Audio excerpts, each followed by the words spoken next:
really up.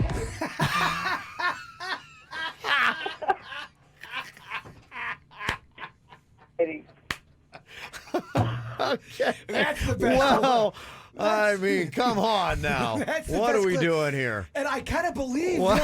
that. I think that's really going Do you on. think that's really accurate? Okay, all right, hold on.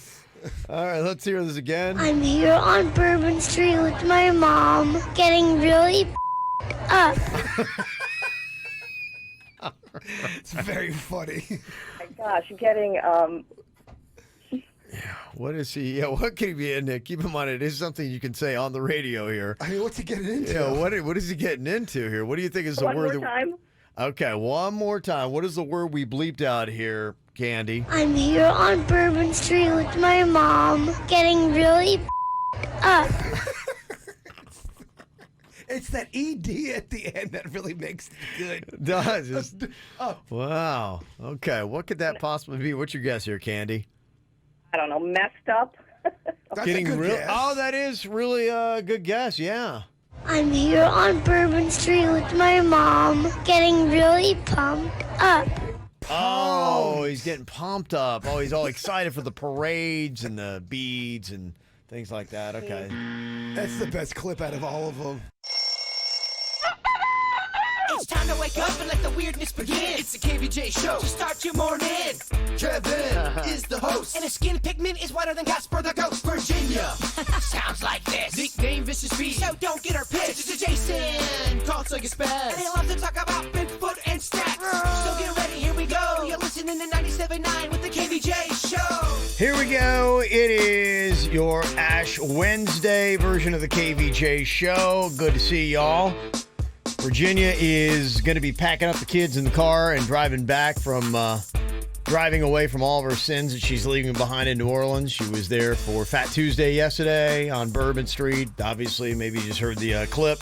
Rocco was with her, and they were getting pumped up right there on Bourbon Street, having a really good time. That's a funny clip. Yeah, so she's going to be back with us tomorrow, but we'll check in with her. I think she said yesterday she's going to start off at about 9 a.m. this morning, drive straight through. It's about a 12-hour trip. She'll get at 9 p.m. and then be back with us tomorrow morning. Road trips are fun. Going to your destination, leaving's kind of depressing and annoying. Yeah, we did that to Michigan from Florida. We did a road trip, and what we did, it was so much fun. But when we got there, because we'd had a rental car, we just left it and we flew back, and it was the way to do it. Because I wouldn't have looked forward to coming back because it would have been just driving on the way there. We were stopping in cool towns, great restaurants, breweries, things like that. I loved it. Yeah, I remember we went to Pennsylvania when I was a kid, and going up to Pennsylvania was awesome. Just like you're saying, you went to restaurants, and I remember I was so sad to leave Pennsylvania because I had met my cousins for the first time, and we had such a great time, and we were coming back, and it was such a long road trip. Yeah. I'd missed my cousins, and we're going right into the weekend back into school. It's a weird perception where it feels like it takes a lot longer a lot of times to get back. It definitely felt like it took longer. I think the energy and your mind frame is off. It is. There's something about it. I think they've even broken it down biologically why you feel that way.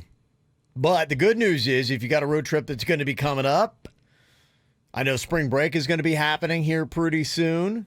We're going to be doing your top 5 road trip snacks just after 9 a.m. this morning, Jay Bird. Wow. Yeah, I'm tickled pink. Big stuff on the show today. I'm still reeling from that sauce list I gave the other day on the air. Yeah. That was not a strong performance on my end. It's not been well received. I sounded insecure. I wasn't confident. Yeah. Bad round. That was your thing, yeah. It didn't go off right. Maybe we need a round of redemption. Yeah. Maybe you need to clean that up a little bit before we put that on the E-Blast. The E-Blast went out yesterday. Got to see lots of good stuff on there, including we put up the sports calendar for the week because there's a lot of stuff going on with spring training and the Honda Classic. And I got the Miami Heat game I'm going to on Friday night. Hair Club's got the little VIP box for me. It's going to be fun sitting there with some KVJ Nationers talking about your hair and basketball. Hair Jordan. Yeah, that's right. Denny's is feeling a lot better today. Look at him in there. He looks back to life. He's getting there. Yeah, I wouldn't say he's 100%, but he was yesterday at about 10. So today it's quite an improvement. So he's getting there. Virginia's getting back. So we're almost back to a full speed KVJ show. It's the KVJ Dirt of the day, it's the KVJ. Dirt of the day, Virginia, take it away, cause you know we need that dirt of the day. Kev, what major musical artist warns would-be robbers not to rob their place again? Again, okay, I remember this from a dirt story Virginia had like a week or so ago. I think I know what it is. Okay, this artist warns the robbers live at a concert. That story coming up. Okay. But first, Hilary Duff admits the guy she confronted about filming her kids may have not been paparazzi. I guess my question to you is, did you ever see any of the film? Was there any video of this? Was he actually filming her kid? I don't know if it was her kid. It was the kids that were out there. I don't know specifically what his target was, but I just saw, and it's pretty much just a shot of him on the camera with her narrating and the confrontation going on. Well, she's talking about it now. Okay. Oh. I think she is. Somebody's been messing with my buttons, man. People come in here. To be honest with you, I'm not even sure that I know the guy was 100% a paparazzi. He could have just been a normal dude. And I ended up calling the police because multiple parents, felt uncomfortable with it. And the police, were pretty dismissive of me, saying, what do you want us to do? You're at a public park. If a parent is asking for it to stop, the laws should be changed for you to not be able to photograph that person. If those kids are a subject of your photography practice over and over and over again, and you ask someone to please stop that, you should have that right, and we really need to work on changing that law. Okay. There's another video, I don't know if you've seen this, there's this teenage girl, she's dancing on, it looks like the sides of the streets of New York, and this guy's filming her. Now she's on a public street as a street performer, and the mom looks at him filming and starts yelling at him, demanding the camera, because she says he was zooming in on her area, and the police are like, you can't do anything about it because it's out in public. Yeah, it becomes a slippery slope. I see what Hilary's saying in the sense, and people can take it too far, and it could be like, okay, obviously this guy is, creeping us out, or, I guess a woman could do it as well, who knows. But it is a real slippery slope, because imagine if they are filming something behind the children, and then if you really start infringing on people's civil liberties to just photograph or video in public because there could be a child somewhere near the frame. How are you going to police that? How are you going to enforce that without getting into a real crazy state? Well, I knew somebody who was texting. They were just texting in a waiting room, and the person thought they were filming them. Like, look, I'm not filming you. Yeah. I'm just texting. So you got to be careful who you call out, too. Yeah, I've had that happen before, too. I had my phone on my hand. Somebody's like, are you filming us? I'm like, no. I mean, I showed them my phone, and my phone wasn't even on. That's uncomfortable. And, yeah, so that's where you got to watch with that. Well, because if they say, are you filming us, automatically you're the creepy person. Yeah, sure. When other people can hear it, and I made sure I was doubly allowed to say, nope, phone's not even on. Just got it in my hand. Is that cool? And like, yeah, I guess so. That's weird, man. Yeah.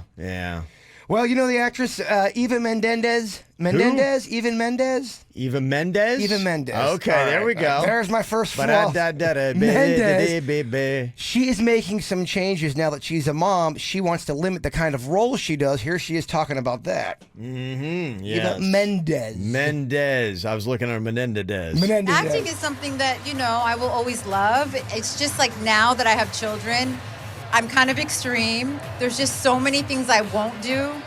Like, I won't do most of the movies I've done in the past. Yes, a lot of things are off that list, and I don't want to do anything too violent. Of course, I don't want to do anything too sexual or sexual at all, or basically like Disney. I'm all yours, Disney. That's all that's left. Okay. So she's not going to be acting anymore then.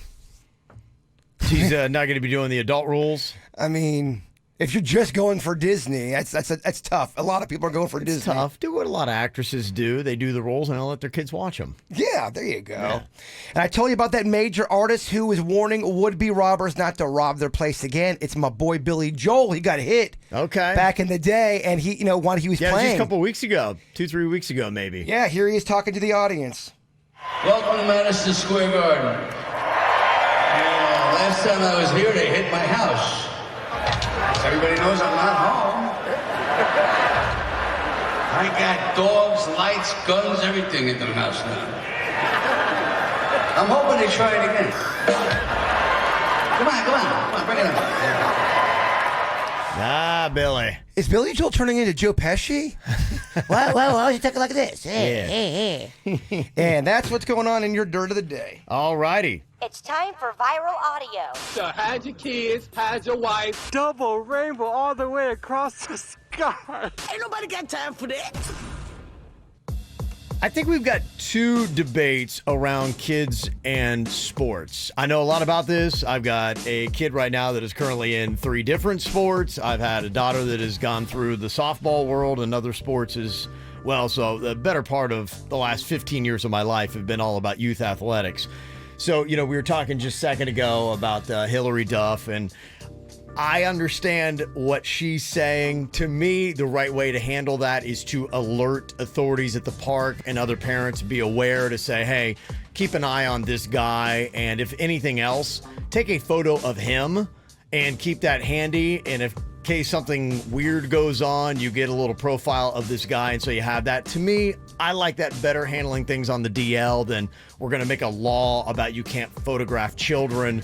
Because like I said, that's going to be a slippery slope and hard to enforce.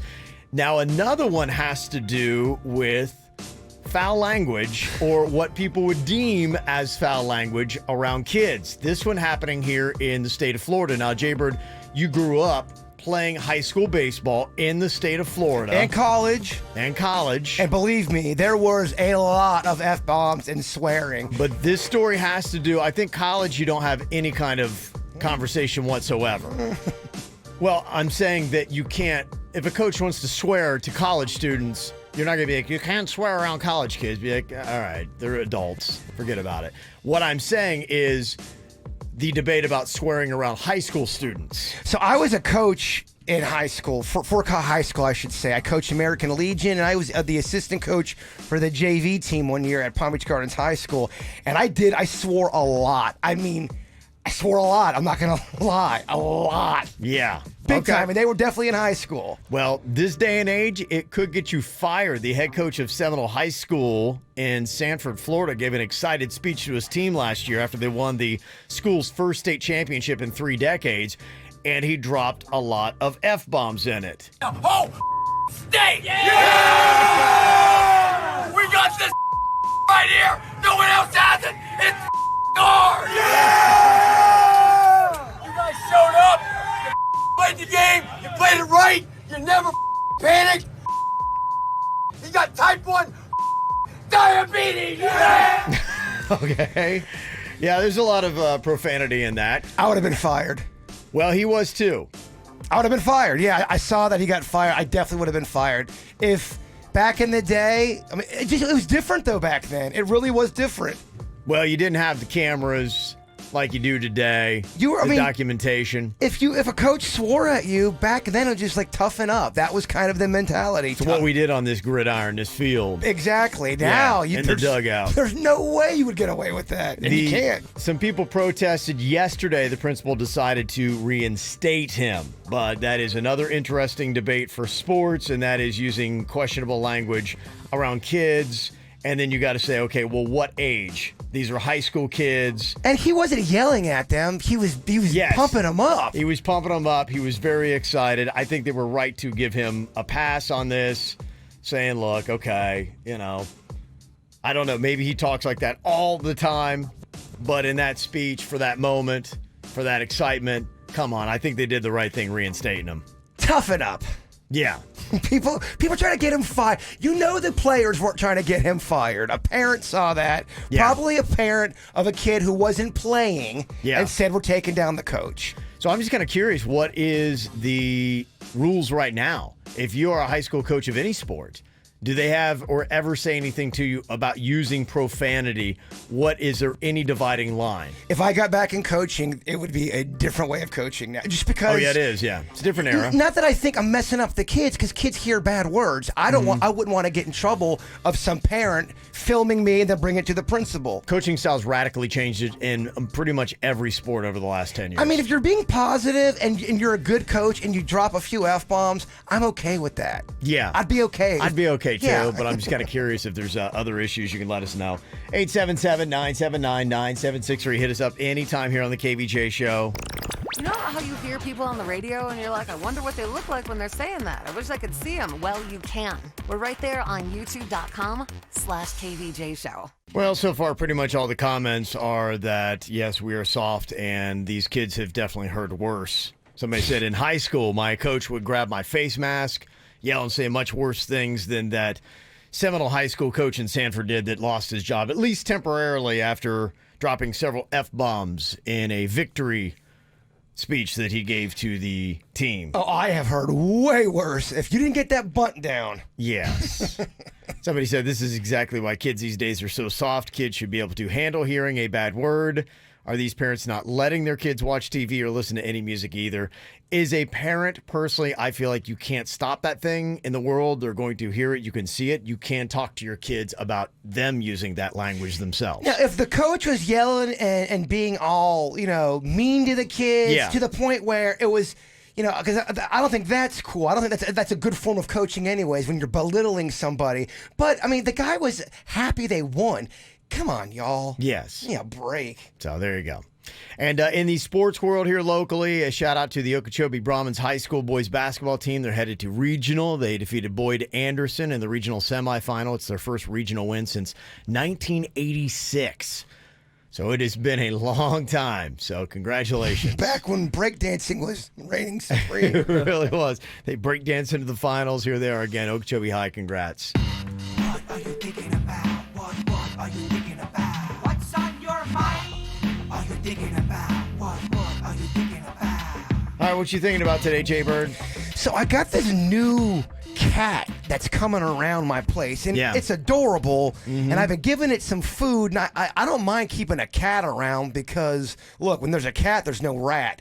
I'm very okay with that. Yes. So I was kind of, like holding it, and it was being very, very gentle, and then it scratched my left shin. My left shin right over here.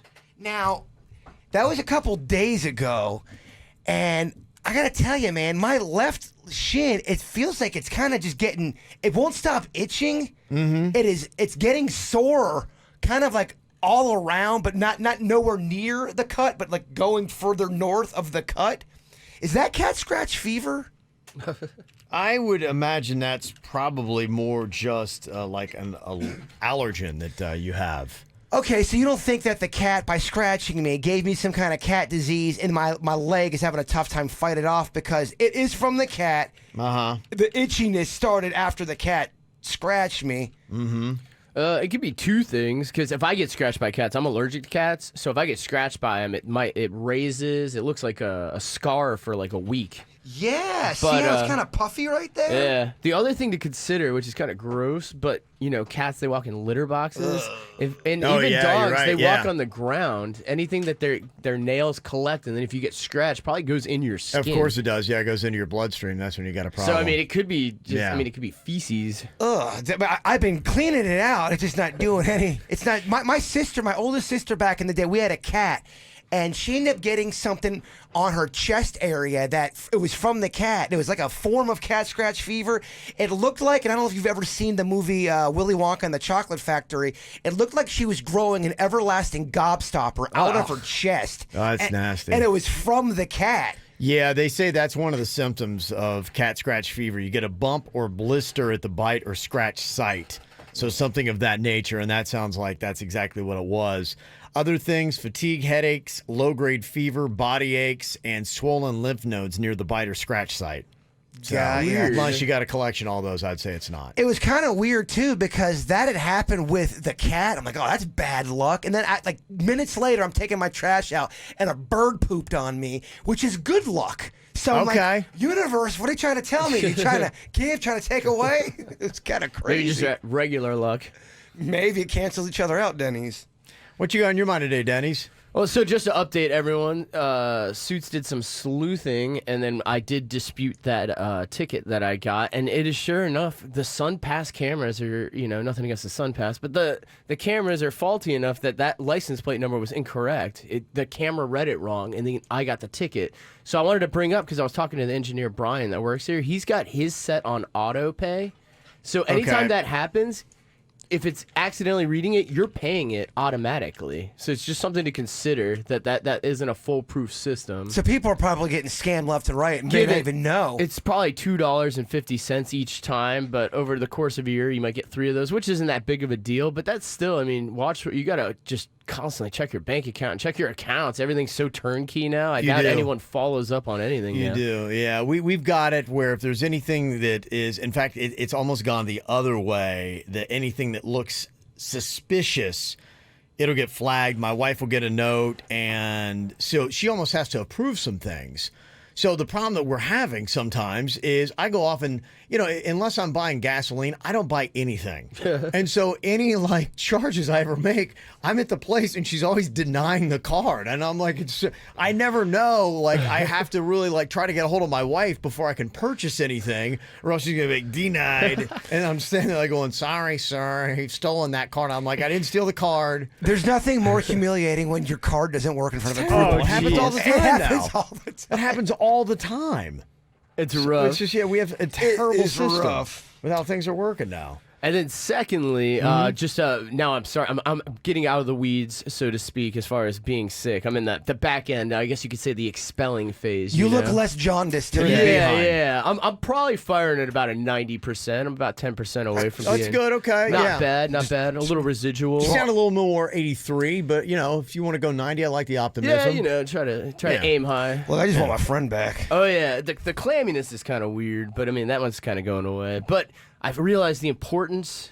It all comes down to sleep and hydration. Those are the two things. Big time. Yeah. Because I feel like the symptoms are exasperated if you're dehydrated. A lot of the symptoms I was having when I drank water in my flu state, or it wasn't flu, but in my sickness, would fix a lot of things. And I felt like I couldn't sleep unless I was hydrated. So I looked into a study, and it's actually directly linked to each other. Absolutely. Hydration promotes better sleep. Absolutely. So if you're having one of those nights where, you're laying on one side and your nostrils plugged and your other one's open, and then you have to turn over and let it drain to the other side. Annoying, yeah. Chug 2 bottles of water, and Pee the bed. It'll urinate yourself, but it really does help your sinuses out. Yeah. It cleared up that weird issue if you've ever had that. If you're dehydrated, you'll wake up because you're doing that all night. You have to go to bed real lubricated. And I would tell you something too, that I stopped drinking any kind of alcohol. Like, I have a hard stop about an hour to 90 minutes before I ever try to go sleep, even on weekends.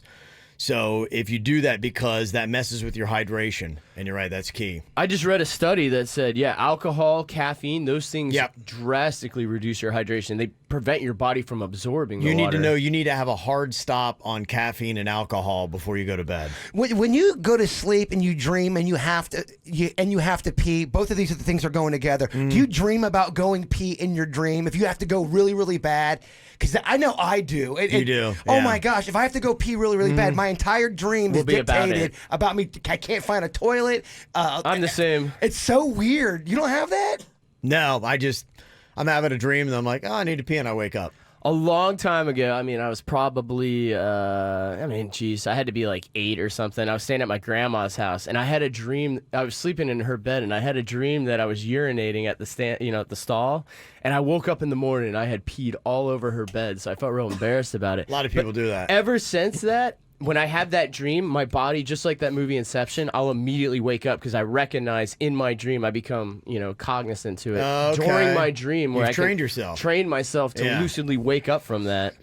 Blow my mind, Denny. The minute I start peeing in a dream, I know I have about 4 seconds to wake myself up before it actually happens. See, I can hold it. It becomes painful, and that's what finally wakes me up. It gets so unbearable in the dream where I'm like, I gotta go, and then I finally wake up. Yeah. It's weird. I don't know. Your body must be telling you, wake up. It's the key. I'll tell you, to your point, the 3 things, it is diet, sleep, hydration. Those 3 things, if you keep those 3 things on point, your life, your mood, everything will drastically increase. Oh, yeah. It's amazing. Those 3 things, if you put focus on those, your life will get so much better. I think it knocks out all that irritability. When you become I know if I don't sleep, I'm so irritable. You're sharper. You're better. You're in a better mood. you're tap dancing through life. It's weird about health because growing up there really was no concrete answer on that. I know they had some in school. They had one class devoted to it in your I don't think we understood how important it was. Yeah, because the stuff I was taught, I followed a lot through my 20s, and it really came out to be negative. I was actually eating the wrong stuff, and the new studies came out, and then I've changed my diet drastically in the last few years. Yeah, but no one taught me that. I had to go out and research it myself. It's the pillars of life. I am telling you, since I put massive focus on it, it is life-changing. Yeah, I mean, they taught us that bread was part of the food group. I mean, I blame my bread issues on the people. Right. You got crust issues. Yes. You do have crust issues. I mean, bread is part of the... It is. You can't eat too much of it if you do. I mean, it just sits in your bowels. What I got on my mind here today is it is amazing. You know, yesterday we were talking about how you call Gen Z's Zoomers now. And a big part of that not only is a play off of the OK Boomer for the baby boomers, but it's talking about how fast their lives are increasing because of technology and society. And this is something that I think will make society look radically different. And I expect it to catch on because it's something that Amazon is doing. It has been testing for 2 years in Seattle. And now they're like, okay, it's working. We're going to start rolling it out. Their Go Grocery. It is a concept where you walk into a store, take what you want off the shelves, sensors will track all that, and then you'll just walk out, and there'll be a system where as you walk in, you kind of swipe a card or it detects something, and then there are sensors on the shelves that'll know what you have, and then you don't check out, you just walk out, and then that's it. It'll be so much faster, so much more efficient. That's what the store of the future is going to look like, and the future may only be a couple years away because Amazon owns Whole Foods. Yeah. Expect this to start rolling out pretty fast. I would expect in 5 years, you'll see probably every Whole Foods like this where you just walk in, swipe through the door, grab your stuff, walk right out, and then it just charges you like that. And that's life. I mean, I like it. Imagine stores where you don't ever pay anymore. Or at least, So consciously stop, get out a wallet, all that stuff. So you put your card in, you buy your stuff, and as soon as you're out, you get your bills. Kind of like when you do online shopping, sort of. Yeah, it's really, I think that's kind of probably where the concept came, is he said, what if we made real shopping as easy as online shopping, where your information for your credit is saved, it detects when you're in the store, it detects what you get, and then it charges you accordingly. I tell you, I am not a fan of the self-help checkout or the self-checkout or whatever that thing is. Self-help checkout? Self-help checkout. So what is it? They give you a therapist. Derek, how do you feel today? I don't like the self-checkout, man. I think I don't know. It's so much longer. And by the way, some of these bags, they stick together. And it takes you 45 seconds per bag. It takes you longer to do it yourself because you're not used to it. Yeah, and plus some of these bags, man, they really stick together. It actually slows down the process, in my opinion. There is an odd trick because I used to be what we would call a courtesy clerk, i.e. bagger. All right. That when you're dealing with those plastic bags that you've got to kind of squeeze, pinch, and roll. Yeah. There is a technique. There's a technique. There is kind of a technique that if you do it a long time, because I used to do like speed, the guy next to me, we'd always be racing. So you'd have to try to get that technique down because that would be the worst. That would ruin. You'd be in a groove, in a motion. You'd be flipping things around, putting on a show, and you're crushing this guy, and all of a sudden you get a bag that sticks, and you're like, you had to learn a way around it. But not all plastic bags are created equal. Now, I can see your technique working great at Publix. Yeah. Good luck trying to do that act at Walmart. They super glue their bags together. I swear. Sometimes there is a flaw in it. Yeah. They have terrible bags. Flaw in how they make them. Yeah. You ever seen the movie Minority Report? I think so, yeah. With Tom Cruise? That concept, everything is chipped. A person's chipped, so when you walk into a place, it automatically recognizes you. And in fact, in that movie, I believe it advertises to you based on the chip, so people saw the advertisements. I think we're going to go to the place where you're not going to need to chip people, because I know people freak out, baby, I'm not getting chipped. Nobody's going to chip you. It's going to be retinal scans or something else. They'll probably even be able to detect your breath in the future, and they will just know who you are. So, yeah, don't worry. Nobody's getting chipped. It's not going to be that kind of society, but they will detect you, facial recognition, whatever it is. That'll be the very near future for everything we do. You'll constantly be tracked in society. It would be a lot more convenient, but you'll have zero privacy. Would you have a problem getting chipped in your body if it added 10 years to your life? That's how you get people chipped. But added 10 quality years? 10 quality years, but I mean, you're chipped. They know, I mean. Hey, ain't chip me. Yeah, you could chip me. It's 10 quality years, man. Yeah, it's a constant struggle between invasion of privacy and security that I think people just can't get the beat on. But I mean, at this point, I'm trying to do it all in the up and up. I probably would be all right with being chipped because I'm not doing anything, Yeah, I mean, most things I don't care if people know about. There's only like 5% of things I want private, and 95% you can have it. Yeah. So watch me. I'm not that interesting. You'll be bored to death. It's your fault, not mine. Get the info on everything that's going on with us at kvjshow.com. Time. How much of your life would you give up for somebody else? And I probably say, okay, well, how much time are you talking and who am I giving it up for? So I've got a couple scenarios for you on borrowing out your time to somebody else. If the concept could work, tell me how you would answer this scenario. If you could loan time from your life to one of your parents so that you died at the same time, would you do it? So either you die at the same time? Yep. That's where I'm confused. What do you mean die at the same time? Well, what that would mean is, let's say, for instance, they are going to live to be maybe 50 and you've given up 20 years of your life for them to do that. So we both die at the age of 50? Yeah, you would both basically die at the same time. You give them enough time so that you can, amp it up. Would you give anybody like one of your parents time? Let's say that you wanted just maybe 10 more years with them. Would you take 10 years off your life so you could spend that 10 years with them? Well, that's big. And so you would die, let's say normally you would die at the age of 80. Now you would die at 70. But my mom gets 10 years back here on Earth. 40, yes, you would have 10 more years with her. Yeah, I take the 10 year. I give my mom the 10 years. Okay. But it's an interesting question because I don't know if I mean, depending on the person, I don't know if you're getting my time or not. I think that's kind of what it is. That's why I'm just kind of curious. Like, okay, let's say maybe with your kids, like if you were going to live to be 90, but your child would only hit 50, would you give up 40 years of your life in order to swap the numbers? Would you? I think a lot of times that's the easiest one. That, now, first of all, my problem is I got 3. So I'd be dividing a lot of time. Like I would have been dead 20 years ago. Okay, how about this? You find out that, okay, you can give Cannon 10 years of your life. No, all you know is that you're giving him 10 years. But when you give him the 10 years is taking off from your life. You don't know when you're going to die. You don't know when he's going to die. But you just know that you're getting 10 taken away from you and you're giving it to Cannon. Do you do that because he's your son? I would, but boy, it's coming with the largest lecture I've ever given. And I'm like, you got to sit there and take it because... Now, here's the issue. What are you doing with your life?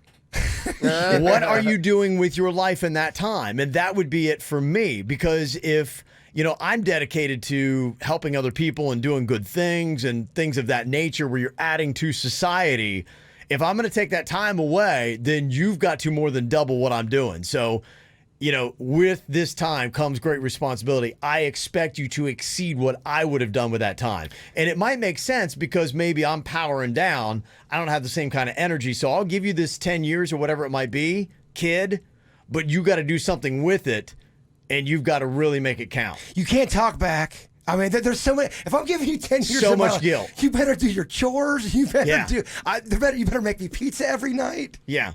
Okay. So let's say that maybe you're talking about a sibling. If you can borrow time from your life to give to your sibling, let's say for every 3 years off of your life, they get 1. Wow. That's the exchange rate. So you lose 3, they get 1. Do you give them time? And if so, how much do you give them? Because keep in mind, you're losing 2 years every time you make this exchange. You lose 3, they get 1. You got a brother, Denny's. Do you do it? So does he want it? He wants the time? I think doesn't Oddly everybody? enough, yeah. Unfortunately, they're kind of pressing you. If they're pressing it, yeah. I mean, I like my brother enough. Yeah. How much time do you give them off your life? You could go as much as you want in 3-year increments. Yeah, it gets complicated with family because I'm married. I don't have any kids though, so that does help. Yeah. But I mean, you'd be unfair to your partner. That's true. You got your partner. You might have kids in the future that you're shaving this time off for. If I was single and there was no one else held accountable, and my brother wanted infinite life or whatever, he wanted it all. I don't even care. I'd give it to him all. I'd end it right there. Wow. Wouldn't make any difference to me. Such a peaceable guy. But since I do have people that I have accountable for. You still have a temperature. Come on.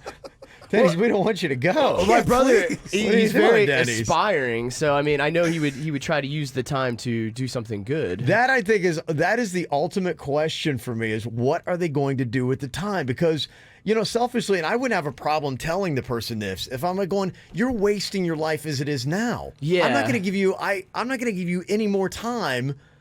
Prove to me that you're going to do something with your life and with your time. Like if it's just wasted time and you're just going to sit at Sail Inn and Del Rey and all day long, then no, you don't get any time. Do you sacrifice your time for your mate, for the queen, for Jen? Do you give up some of your years for them so they could live a little bit longer?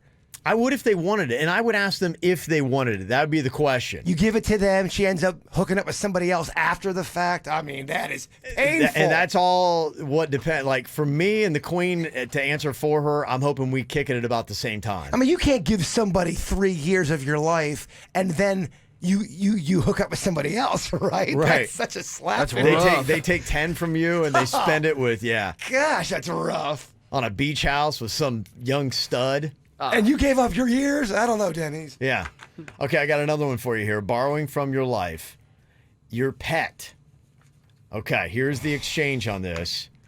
For every 5 years off of your life, they get 1. Do you give them time, and if so, how much? Think about Chewy. You're taking 5 years off your life, Jaybird, for 1 year for Chewy. Question. Yeah. Does Chewy get his eyesight back to full gorilla? He's where he is now. Damn it. Yeah.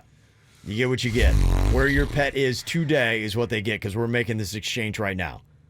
I think I do it, man. How many years do you take off of you? It's 5 to 1. I think I got to only do 5 because you're only going to do 5 off at this point, what am I doing? I'm already halfway gone. I mean, I'm already past the all-star break of my life. So you would easily hack off 5 of your life to give 1 to your dog. The reason why was I feel like the guilt would just eat me up inside. I'd feel so bad. You had that chance. Yeah, as he's dying, you're like, he doesn't have to do this right now. He could have had another year.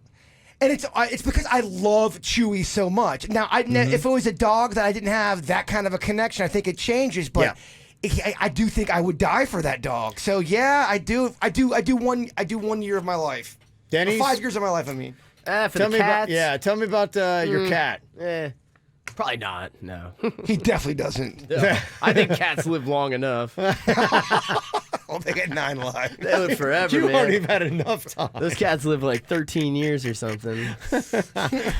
Yeah, you're right. We had a cat that lived till he was 22. I've seen it, yeah. Those things live forever. Yeah, okay. And just a question to ask yourself.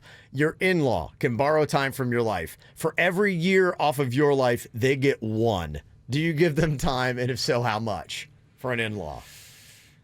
Probably not. It's not intimate enough for me to give my life away. Only way it would work for me is if you have a wife that she's your best friend. Well, and she was like, please, yes. it needs to be. Yeah. Then in she's that case, pleading, and it really means a lot to her. I'll give you a year, and that is it. That's all you get. Then I'm doing it for her. I'm not doing it for the in-laws. True. Nothing against my in-laws. I love my in-laws, but if the girl's not there, the in-laws don't get them. They don't get my life. It's too far separated, unfortunately. Okay. All right. Well, I'll put all these up on the KVJ Show Facebook page.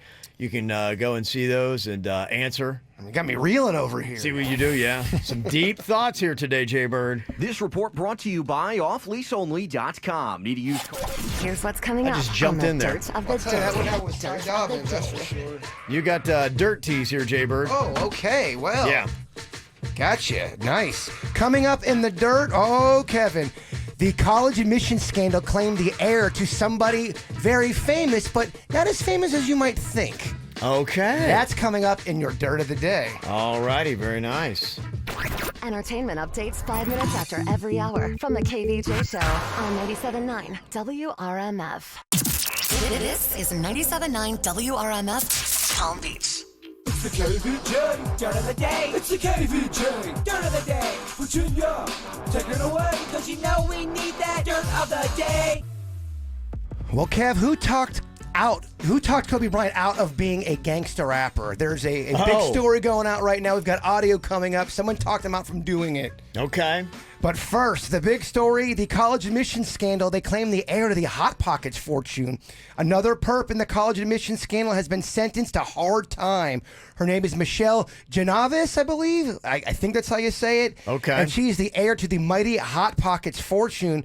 She did a lot of shady stuff. She paid $100,000 to help her two daughters cheat on the SATs. She also paid another $200,000 to have one of the girls set up to look like she was on the beach volleyball team. That whole thing. Yeah, right. And they busted her. So she's doing time, and I think she's got to pay some stuff as well. I love the sports at USC they're going for. It's like the rowing team, the beach volleyball team. You know, these little side kind of sports. A lot of times the kids didn't even know what the sport was. Yeah. They're just in there. Oh. I do. Wait, what do I do again? I play beach volleyball. I'm a rower. Okay. Have you seen this? Eminem is asking fans to do the Godzilla challenge. This is kind of cool. He's got this new song out called, I guess, Godzilla. Yeah. And it's super, super fast. It's a 31-second It's impressive what he does. Yeah, it's amazing. And he's having everybody that can, copy it, do it, upload it on social media. It's cool. I mean, it's very amazing what he does in this. Wow. Is that faster than Rap God? I don't know, but that to me, that's amazing. Like, and I know, I get it. I'm an old white guy just like Eminem, but to me, that's... Whatever. I'm sorry. I don't care who you are. But that is a skill. There is something to that. That to me is more than... If you are, that I'm like, okay, if I can't do it, there's no way I could do that. If you're hating on that, you're just being a hater. You're just being a hater. That's old man rap. I'm Whatever. Get out of Kids today like to go whoop, whoop, ting, ting, ting, ting. Well, if that's old man rap, I like old man rap then. I do too. I'm sorry. You got skills when you have old man rap. When the old guys do it, I'm like, see, kids, that's how it's done. Who's doing that now? Huh? Is there a rapper that's going that fast right now? That has something out there? Not enough in it to know. All right. I'm sure someone will let us I'm know. old and white. And I was telling you, who talked Kobe Bryant out from being a gangster rapper? Well, it was LL Cool J. Another guy from my era. That's right. Took a shot. And that's what's going on in your dirt of the day, Kev. Oh, thank you very much there, Bird. All over it today.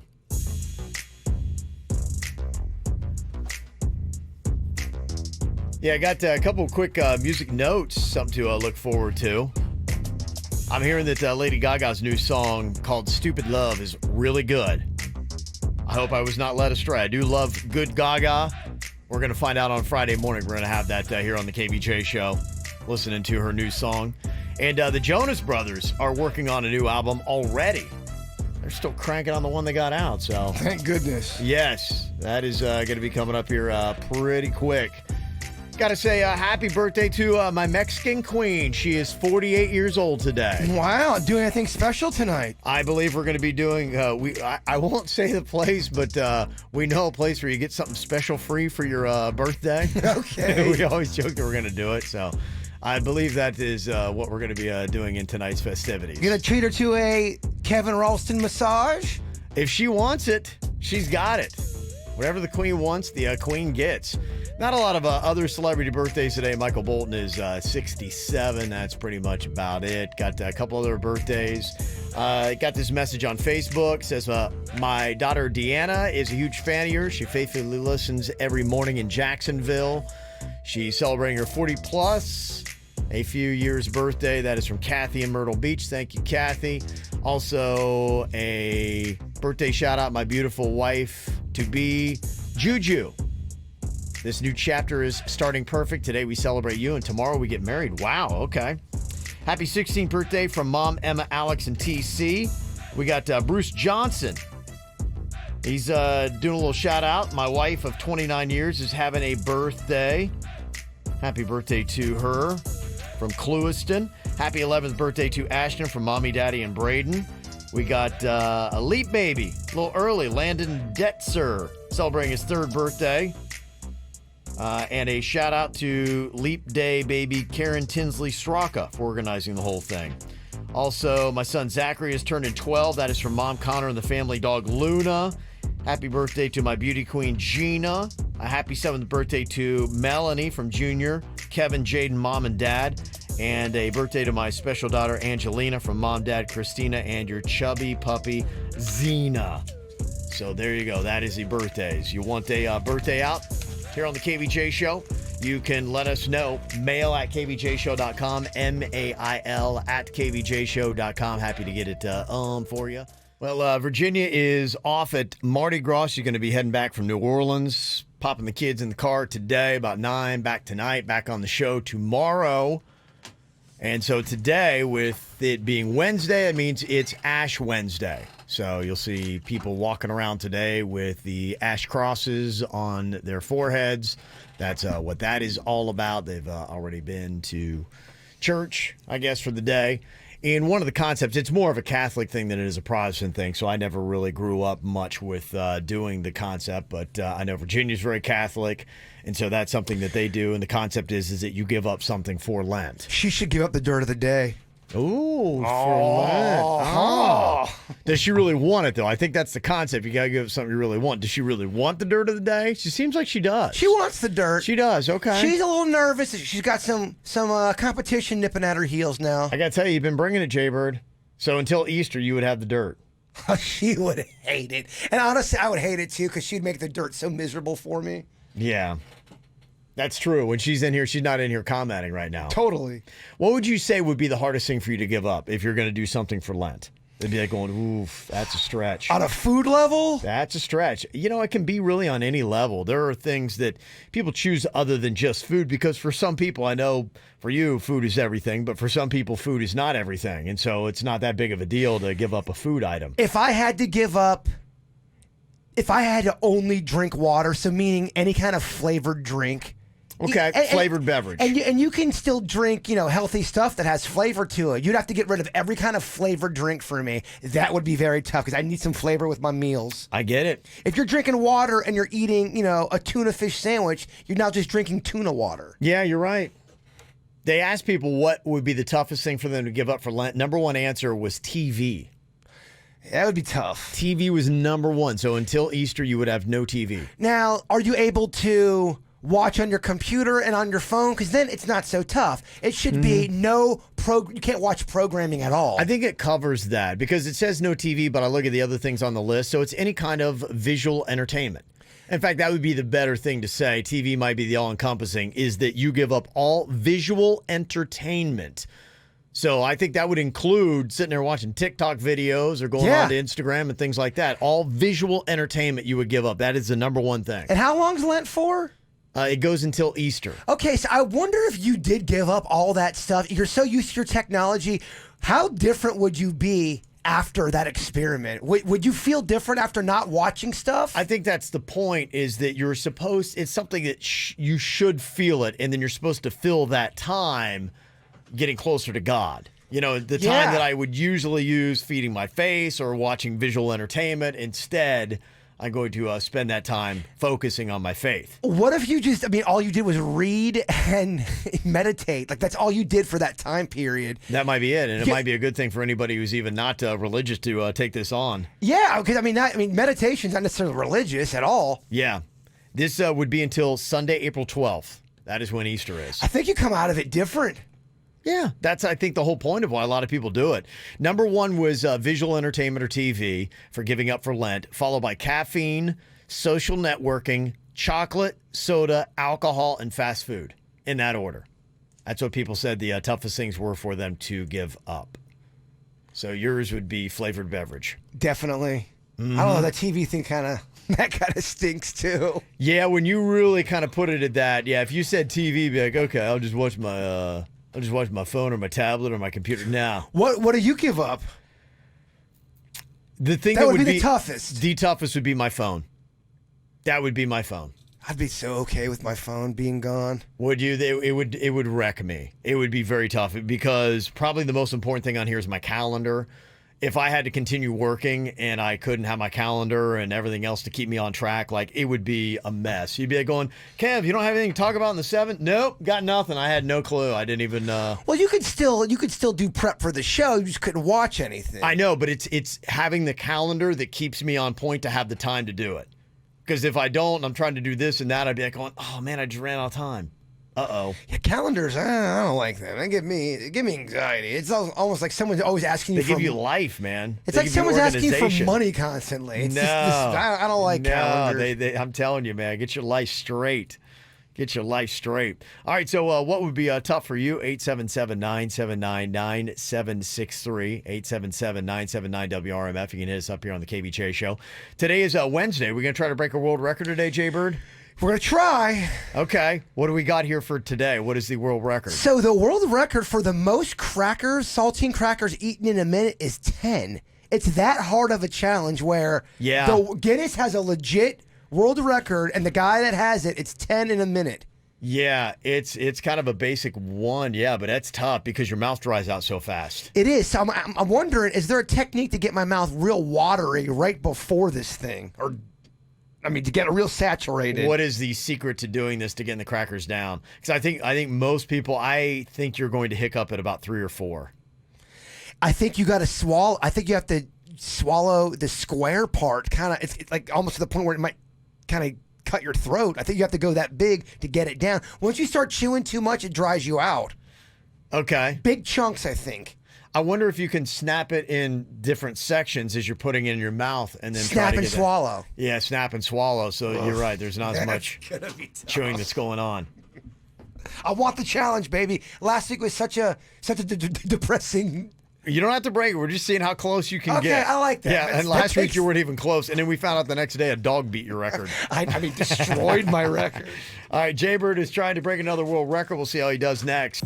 Get the info on everything that's going on with us at kvjshow.com. Trying another world record Wednesday here to see just how close Jaybird can get to trying to smash some of the records that have been set. So it's not about beating the record. It's about grading myself against. I think it gives you perspective because a lot of these people that have these records have really put time into it. They've studied it. They've trained their body. They've conditioned. They've probably failed a lot before they got to this point. Some of them, who knows, maybe it's been years of work before they finally get to the point where they can set the record. The guy who did the planking, that guy didn't just one day get down on his elbows and kick his butt up in the air and do a plank for whatever it was, 80 hours. He is prepared for that. So it's a weird thing. There's 2 divisions out there, it seems like. You got the Guinness, who is the one, that's the one that everyone aspires to be in. Yeah. And then there's the one that it's called World Record Setters, and they are a little bit more lenient with how that's more online stuff. You just have to be able to prove that online. Yeah. But they are both 2, Guinness is the only one I've heard of.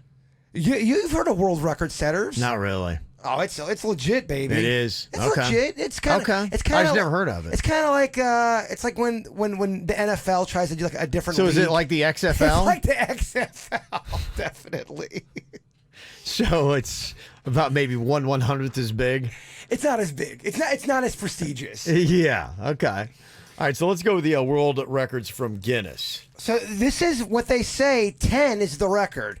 Now, Okay. there's this other clown, Rufus Z, who ate 12, but here's the thing. You have to eat them one at a time. You can't just smash them. You have to eat it once, swallow it, and that's how you do it. You can't do multiple. Okay, state the world record. It is 10. 10 in 1 minute. What are we talking about? What's the product? 10 saltine crackers. Mhm. In 1 minute. Yes. 10 saltine crackers, 1 minute. Correct. Okay. How many do you think you're going to get down? Do you have any projections? I think I can get down 6.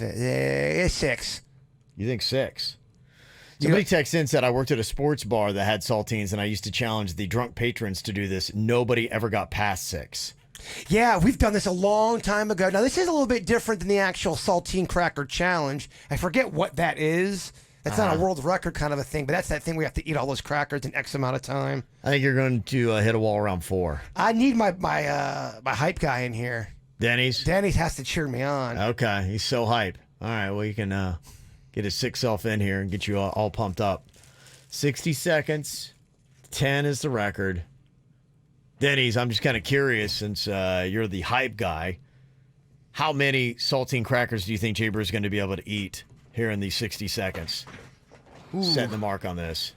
I would have to go 5. I think that's like the average when people try this one. Damn, Denny's. Jaybird says 6. You're going 5. I'm sorry, giving him 4. Now it's just about beating Ralston's score. It's about pride. Yeah. Okay. Which right. I have none. All right. So you checked a little bit. Do you have an idea what your technique or your thought is going to be going into this? How you're going to try to do it? Chew Big bites, swallow big bites. Okay. Don't spend a lot of time lingering with the cracker on your tongue, soaking up all the moisture. Here's the only thing, though. If I take a big bite and it blocks me and it kind of chokes, it's going to take away from my time. So I got to be careful. Denny's, how you on Heimlich?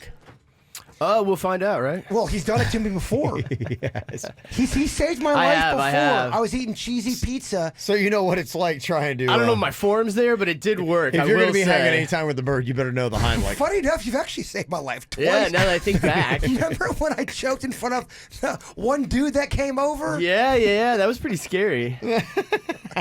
So this is a common occurrence. That guy was so weirded out. Well, I think he almost saw someone's life, disappear before him. Then he sprung into action to save my life. That's impressive. Okay. All right, here we go. World Record Wednesday. Jaybird is going for 10 saltine crackers. 1 minute is the record. Let's see how many he can get. I say the best tactic, I would try to force the first 3 down quick without using much saliva. I mean, the first 3 might be painful, and save that saliva for the next 3. I mean, I think he's got some good advice. Otherwise, I think if you use it all up in the first 3, there's no way the next 3 are going to be desert. Give me a pump-up speech. I need something. More than that? I'm trying to give you some tactics here. Poor guy. He don't want strategy. He wants mental You just stuff. want... Bird, you've eaten way more than 6 saltine crackers. All right. This should be... and this warm Mountain Dew will be great for the after. Pipe down, Denny's. Okay. All right. Here you go. Are you ready to attempt this world record, Jaybird? I'm ready. Okay. On your mark. Get set. And go. Okay. First cracker's in his mouth. He's going with a chew. He's trying to use his mouth, kicking his chin up and kicking it down. He's got 1 in. So he is at 1 saltine in less than 10 seconds. He's going on to his 3rd now. Is that correct? Yep. Third one in his mouth currently. So there we go. 3rd one. Looks like we've hit a little bit of a mark here. Oh, jeez. Oh, it kicked out, It's like a shotgun and that will blast. disqualify you. Denny's, if you could Heimlich him. Yeah. Okay, the challenge is over at 2.5. Okay. I think the ambition was there. So I think your tactic was good. I think you might. It seemed like you might have breathed in some of that powder from it. Yeah. The residual powder. That's part of the challenge. Okay. All right. Yeah, that's part of the trick. Got a little saltine over here. When do you give up on this bit? Huh? When do you give up on this bit? The world record bit. I think it's always fascinating to see what your mark is. In fact, we should start keeping the world record mark and then Jaybird's mark. I'd like to go back and do that. We're only 2 weeks into this, so we can put him down officially at 2.5 crackers. Wow, I'm getting worse. And a DQ. Yeah. We got to do something that builds up the psyche next week. Because, I mean, I thought last week was terrible. Yeah. This was terrible. Yeah, it's pretty bad. Yeah, you're pretty awful at this. Why are we doing it? I'm oddly amused by your failure. I don't want to do this anymore. I think I got to retire. I love this. It's one of my new favorite bits. I have to retire not only from world. I think I have to retire from radio. How well do you know your great historical quotes? That's what you get to prove here today to win some concert tickets. You could be checking out the weekend or a little rib roundup action here. We've got Jessica on from Jupiter. Hello, Jessica. Hi, KVJ. Love you guys. Yeah, love you. How you doing today? Good. I'll be better once I win these tickets. Right. Okay. I'm thinking these should be super easy. Now, what we've done here. I hope so, because I suck at history. I mean, I think these are massively, monumentally huge quotes that a lot of people, even if you're not plugged into history, be like, okay, I've got this. Now, to make it a little bit more challenging, we slowed down the audio a bit. So actually the person sounds a little bit hammered. So imagine these famous quotes if the person were hammered when they delivered them. So it's an interesting little extra angle that we've got here for you, Jessica. Let's see if we can't get a perfect score here. This actually sounds like something that a drunk might say. Who is this making this famous quote? I'm going to say this again. I did not have sexual relations with that woman.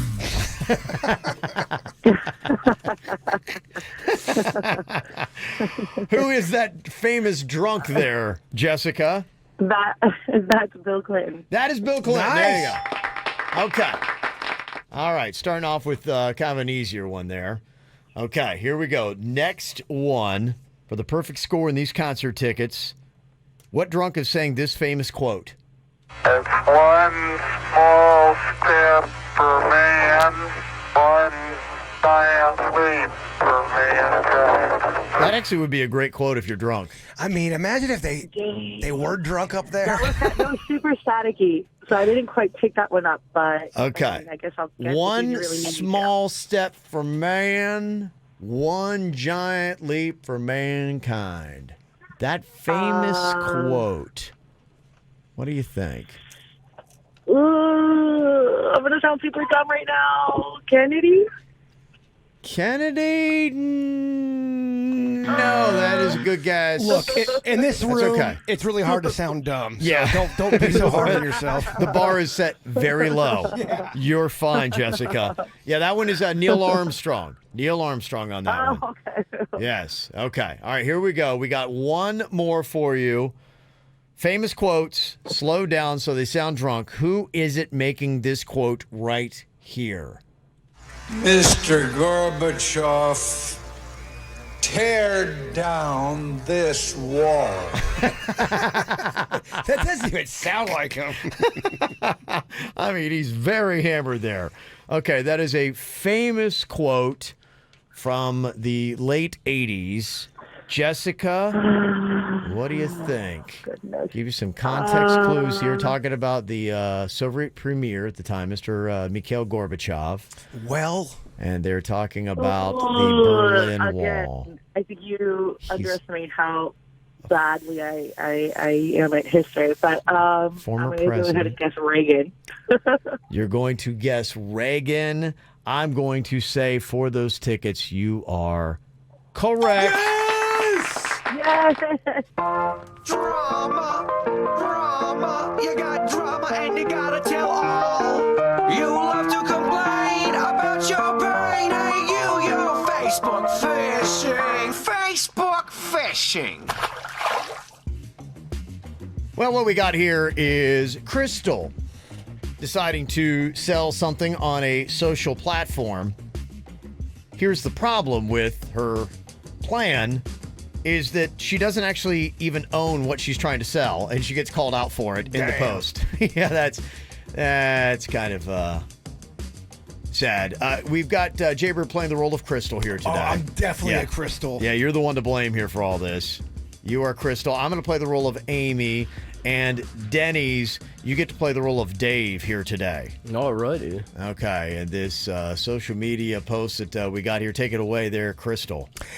Selling these black boots for $20.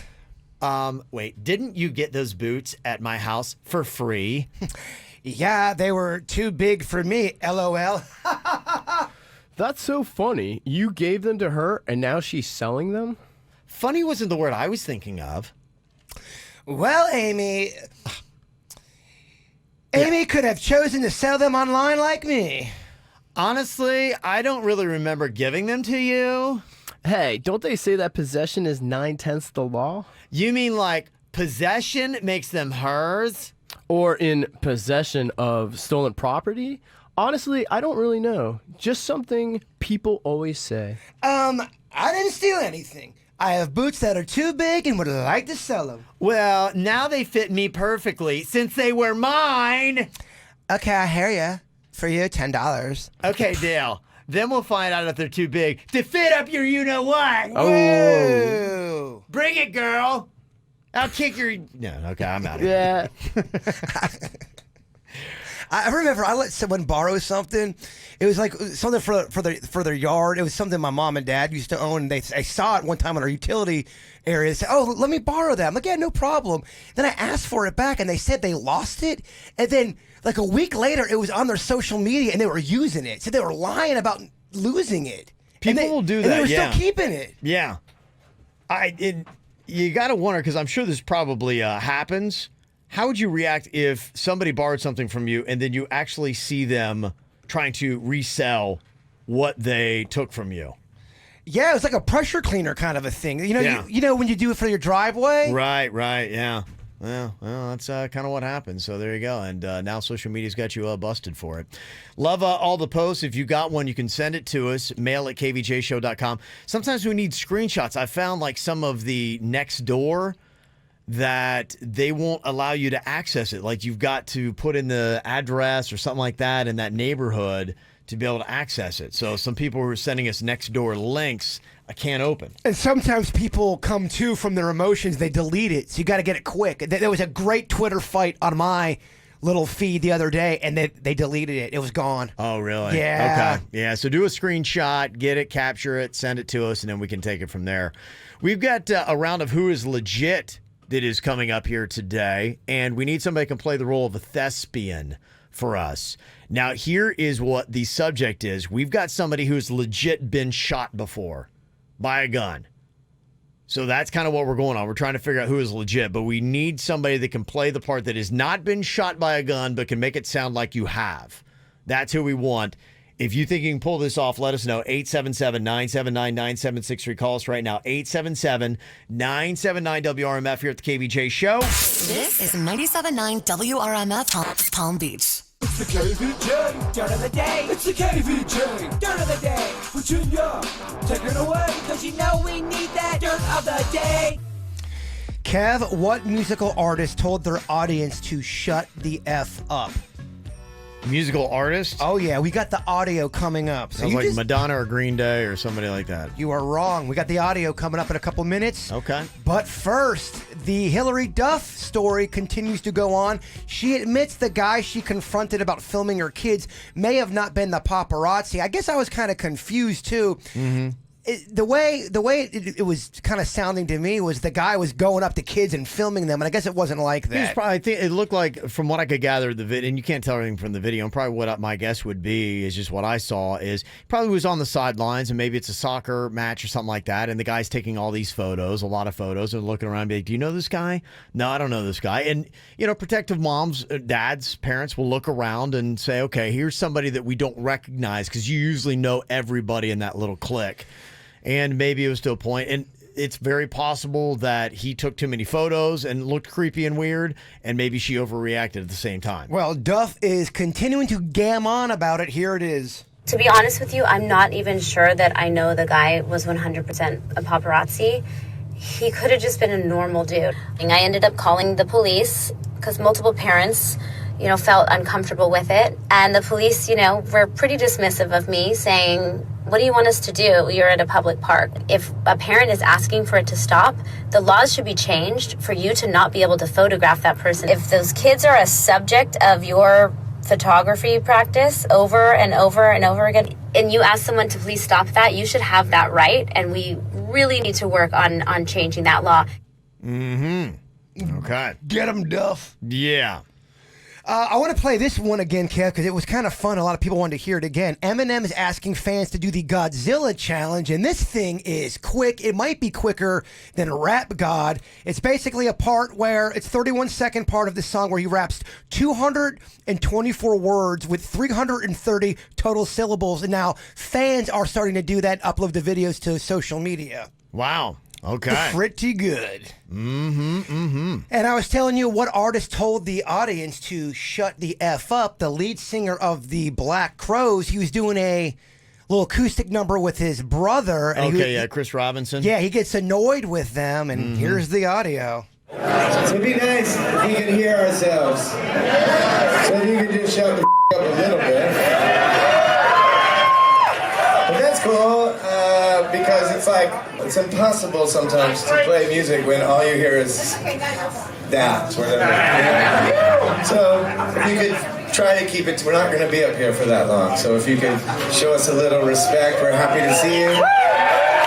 And it's a waste of our time to have to stop and ask to be polite while the people are performing, so thank you. That sounds like a loud, closed-in drunk bar right there. Yeah, that's, what you would probably expect. You're not getting control of that situation. Well, they're trying to do acoustic. It's tough to do with a bunch of drunks. It's tough. In a closed space like that. And Kev, that is what's going on in my final dirt of the J. I'm done. Yeah, you are. I got a couple things I know Virginia would want to tag on here real quick. Harvey Weinstein stuff. that I think is worthy of throwing out. One, he apparently has hired a prison consultant to try to get him ready. First of all, I don't know, maybe you got to like do something with that walker. That might be a problem. Another one, a Harvey Weinstein juror said it wasn't easy looking at his nude pictures. You can only imagine. I can see that. And then I know she would love this one. Bill Cosby's publicist has called the Weinstein verdict a sad day for the justice system. I know she would have some choice words about that. I thought it was interesting. How many complaints do you think the FCC got about Shakira and Jennifer Lopez at the Super Bowl halftime show? I mean, say, what would that number be? Probably 250,000. Yeah, only 1,300. Good. I don't think it's that bad. Because they didn't do anything wrong. Yeah. A lot of people are trying to say, oh, it's the most tasteless thing that I've ever seen. And I thought this was kind of interesting. Do you remember this Welsh singer named Duffy? She did a song called Mercy. She just kind of like fell off the radar right when they thought that she was going to get going. In an Instagram post yesterday, she admitted that she had been raped and drugged and held captive over many days and has spent the better part of the last decade trying to find joy again in her life. Sounds like she's put all that behind her, and she said the sun does now shine, and she's going to be releasing a full interview in the next few weeks talking about that saga. But if you ever wonder what happened to her, apparently that is the answer. And any chances this is going to be a success, a senior citizen version of The Bachelor? People over the age of 65. I would watch it. Okay. Apparently ABC is looking to put that together. They're looking for contestants right now. And on the ABC tip, Disney's got a new CEO. Bob Iger stepped down after 15 years. He's been the head in charge and done a lot of things for Disney in that time. Damn, Denny's, you saw that? Kevin hijacked my dirt. Yeah. You did 3 different stories. Had to throw a couple things in there, my man. I thought you wanted repeat stories. Huh? I thought you wanted repeat stories. Well, we didn't cover any of these, did we? No, never mind. Oh, okay. Yeah. Do you think it'd be cool to be shot? You know, have just something to be like, yeah, I've been shot. You know, no big deal. I mean, now you want to be shot in the right place, probably like in the fatty of the butt area. But if you had something like that, it'd be kind of cool to be like, yeah, I've been shot. No big deal. If it's a story where you're not obviously severely hurt, I thought that or getting bit by a shark, 2 great stories. It'd be amazing. It's like, yeah, I live on the wild side. No big deal. Now, one of these people has legit been shot before. One of them is lying. Which one is legit? That's what we want to figure out here. So we got 2 people here. One we're going to call 50 Cent. Hello, 50 Cent. Hey, what's going on? I believe 50 was legit shot 9 times. And Lil Wayne, what's up? Hey, what's going on? Okay. All right. Has Lil Wayne been shot? I don't know. I don't know if he has. Has he been shot? Okay. Has he? Okay. Denny's is saying yes. All right. Denny's has the shot count, I believe, in today's Hip Hop Stars. All right. Okay. First question here for 50 Cent. Who shot you and why? Well, first I want to go back and tell you that it all started about when I was with my lady and we're doing a little window shopping. And then after that, after we did that, we went in the club, and my ex saw me with this girl because she knows I'm a PIMP, and then she shoots me at the club right in the face. You know, it's not good. Okay. She shot you in the face? Is that what you said? Yeah. In the club. Yeah. Because she knows I'm a PIMP. You know. PIMP, a pimp? He's going with that's a 50 Cent song in reference. Yeah. Got PIMP. All right. That's why he's saying he got shot. Lil Wayne, who shot you and why?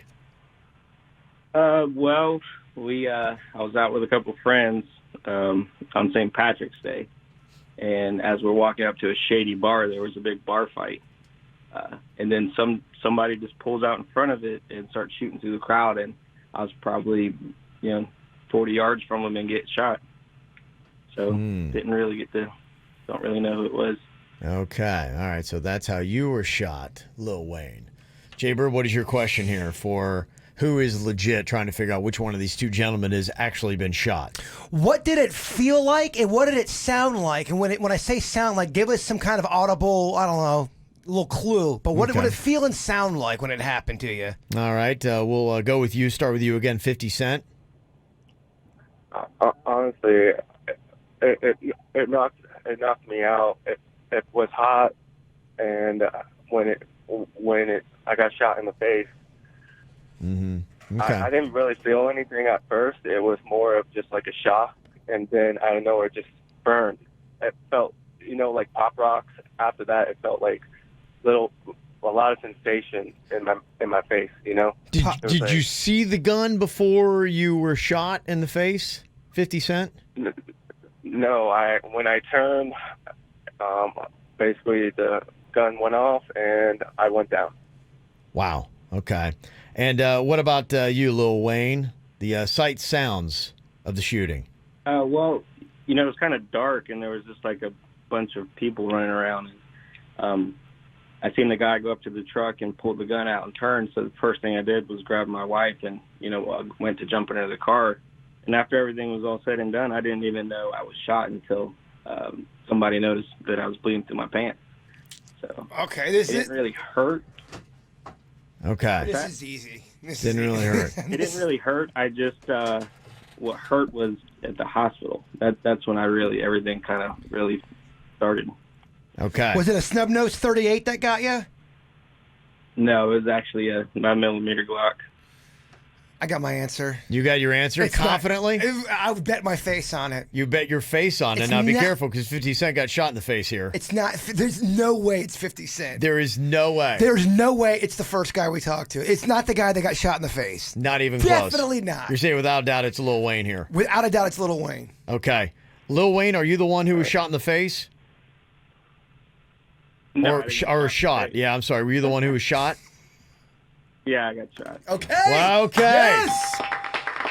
All right. I'm not cheering for you getting shot. I'm cheering for the game. Yes. Congratulations. That's crazy. Well, and 50 Cent, you have never been shot. No, I've never been shot. I do like the PIMP reference, but yes, he's never been shot. Well, thank you very much. We got a nice little gift for you for coming on. Lil Wayne, that is pretty crazy to walk up into that situation. You know why? He sounded so believable. As soon as I brought up Snub Nose 38, he went right to the other gun without even thinking 9mm, about it. yeah, that's a more popular kind of gun that people are using.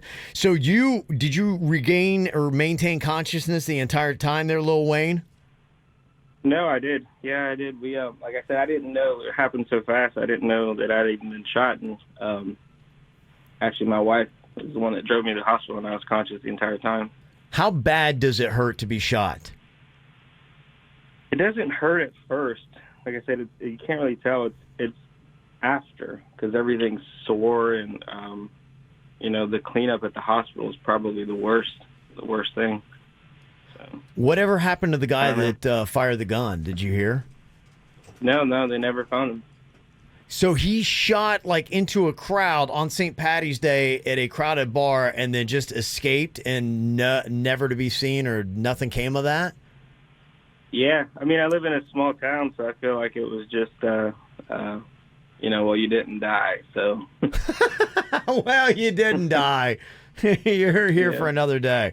That's crazy stuff. How long ago this? He shot probably about 9 rounds is what they said through, I don't know, 10, 20 people, and I was standing behind just walking up to the bar. Did anybody else get hit other than you, Lil Wayne? Anybody else get hit? No, nobody else. That's amazing. That guy is a terrible shot. Wow. Yeah. Okay. All right. Well, thank you very much, Lil Wayne, for coming on and telling that story for us. Man, the chat room not being so kind to 50 Cent. Yeah, why? What are they saying? Just his performance wasn't very good. I think he went too cute with the PIMP. That's where he lost me. As soon as he did that shot in the face, PIMP, I'm like, yeah, I'm not so sure about that one. So, hey, what we're looking for, though, if you've got even a great story like that, like you've been shot before, something very fascinating that has gone on with you, that's what we want to hear. Send us an email, mail@kvjshow.com, mail@kvjshow.com. I want to talk to somebody who's escaped a murderer. That'd be fascinating. That would be fascinating. Somebody who's actually been held before. They were absolutely captive. The person was about to do something to them, and they escaped. Victim of kidnapping or something like that. Yeah. I'd like to talk to somebody if we had them. I watched the Narcos Mexico season 2 on Netflix. Finished that up last week. Last night I was watching a documentary on El Chapo, and so I'm just fascinated with that whole thing. I'd love to talk to somebody who used to be in the cartel. I don't know if they'd come on, though. And our voice disguiser doesn't work. They'd have to call it and talk We'd have to work this. on the voice disguiser. We have to call it and talk That, like to me, would be amazing, to talk to somebody that was a soldier in the cartel, what that was all about. Or to talk to somebody who's legit in the mafia. Okay. Where they really mixed it up. That's another good one. With old Johnny Fingers or Freddy Feet. Yeah. Mail at kvjshow.com, mail at kvjshow.com. You can get a hold of us here on the KVJ Show. Warning labels, they got to put them on everything. You know, we're in a sue-happy society, and people do dumb stuff, and then they try to pin it on somebody else. It's just really amazing. Like, some of the stuff people have gotten away with in lawsuits where you're like, dummy, anybody knows that. Like, how can you not hold yourself personally responsible? And then you know what the company has to do after they lose millions of dollars? They have to put a dumb warning label on that product because some idiot did that. Anytime I see one of these warning labels now, I used to be like going, what a stupid company. Now I realize, what a stupid person, because there is a story behind every dumb warning label that's out there. Wait a minute, hot coffee's hot? Yes. That was one of the famous ones that started the whole thing in the 90s. Everybody was doing that. There was actually a shirt that has the warning label, do not iron while wearing shirt. It's a good warning, Kev, because I absolutely ironed a shirt while I was wearing it. All right, I already don't like this segment. How many of these have you done? I have definitely ironed a shirt while wearing it. I was in a hurry, baby. And that's why they put the warning label, because maybe you didn't think of it. Hey, this might be a bad idea. There are those fireplace logs that they have out there, and the warning label on those says caution, risk of fire. Because somebody didn't realize that a fireplace log might actually catch on fire. There are wheelbarrows that are out there that have the warning labels that say not intended for highway use, because some dumbass took a wheelbarrow on a highway, got hurt, and well, you didn't say. I mean, that almost sounds like somebody in radio who tried to do that. It sounds like a KVJ stunt from the 2000s. It does.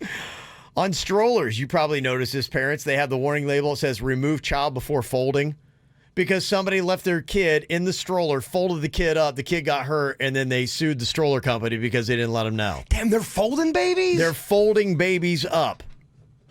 A thermostat, or a thermometer actually, that has the warning label, once used rectally, the thermometer should not be used orally. Even if you clean it? I have a feeling they didn't even clean it, and they just went, doing, no fever. Maybe if I take it from the other end, be like, this thing tastes sour. And then they're all upset at the thermometer company because they didn't warn them that putting that thing in their tuchus might actually cause a problem if they put it immediately in their mouth. Unbelievable. And I love this one. There's a can of nuts out there that has the warning label, may contain nuts. Gosh, people are dumb. Okay, well, Mandy is not real happy about a text message thread that she found on her husband's phone. He and a buddy of his were talking about sharing her in the bedroom. People were texting in saying that is a classic cuckold situation for the most part, I guess is what that is. Yeah, but one of the people aren't into it, so now it's lopsided. I mean, people in the chat room are calling us vanilla again. Like Penelope, she's like, she's kink shaming him. No, she's not.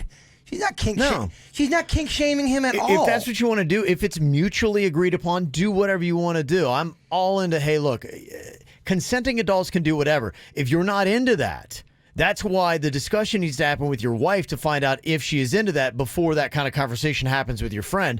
Clearly that conversation did not happen, and now this is the problem. If you're doing that without your mate and you're doing all these side deals with your buddy, that you're not kink shaming, you're a pig. I agree. I'm right there with you. Yeah, no shame in the game if that's what you want to do if you have all consenting parties. PJ is here from West Palm. Now, you say your husband tried to pull off pretty much the same thing Mandy's husband was doing? Yeah. Run, Mandy. If you're not into it and it's been his little side game in his head, he's got some deep-seated, I don't care if they want to call it kink shaming. If you're not in on it, you got to run. My husband did the same thing to me, and his friend was so infatuated, and I wouldn't do it. I wouldn't want nothing to do with it.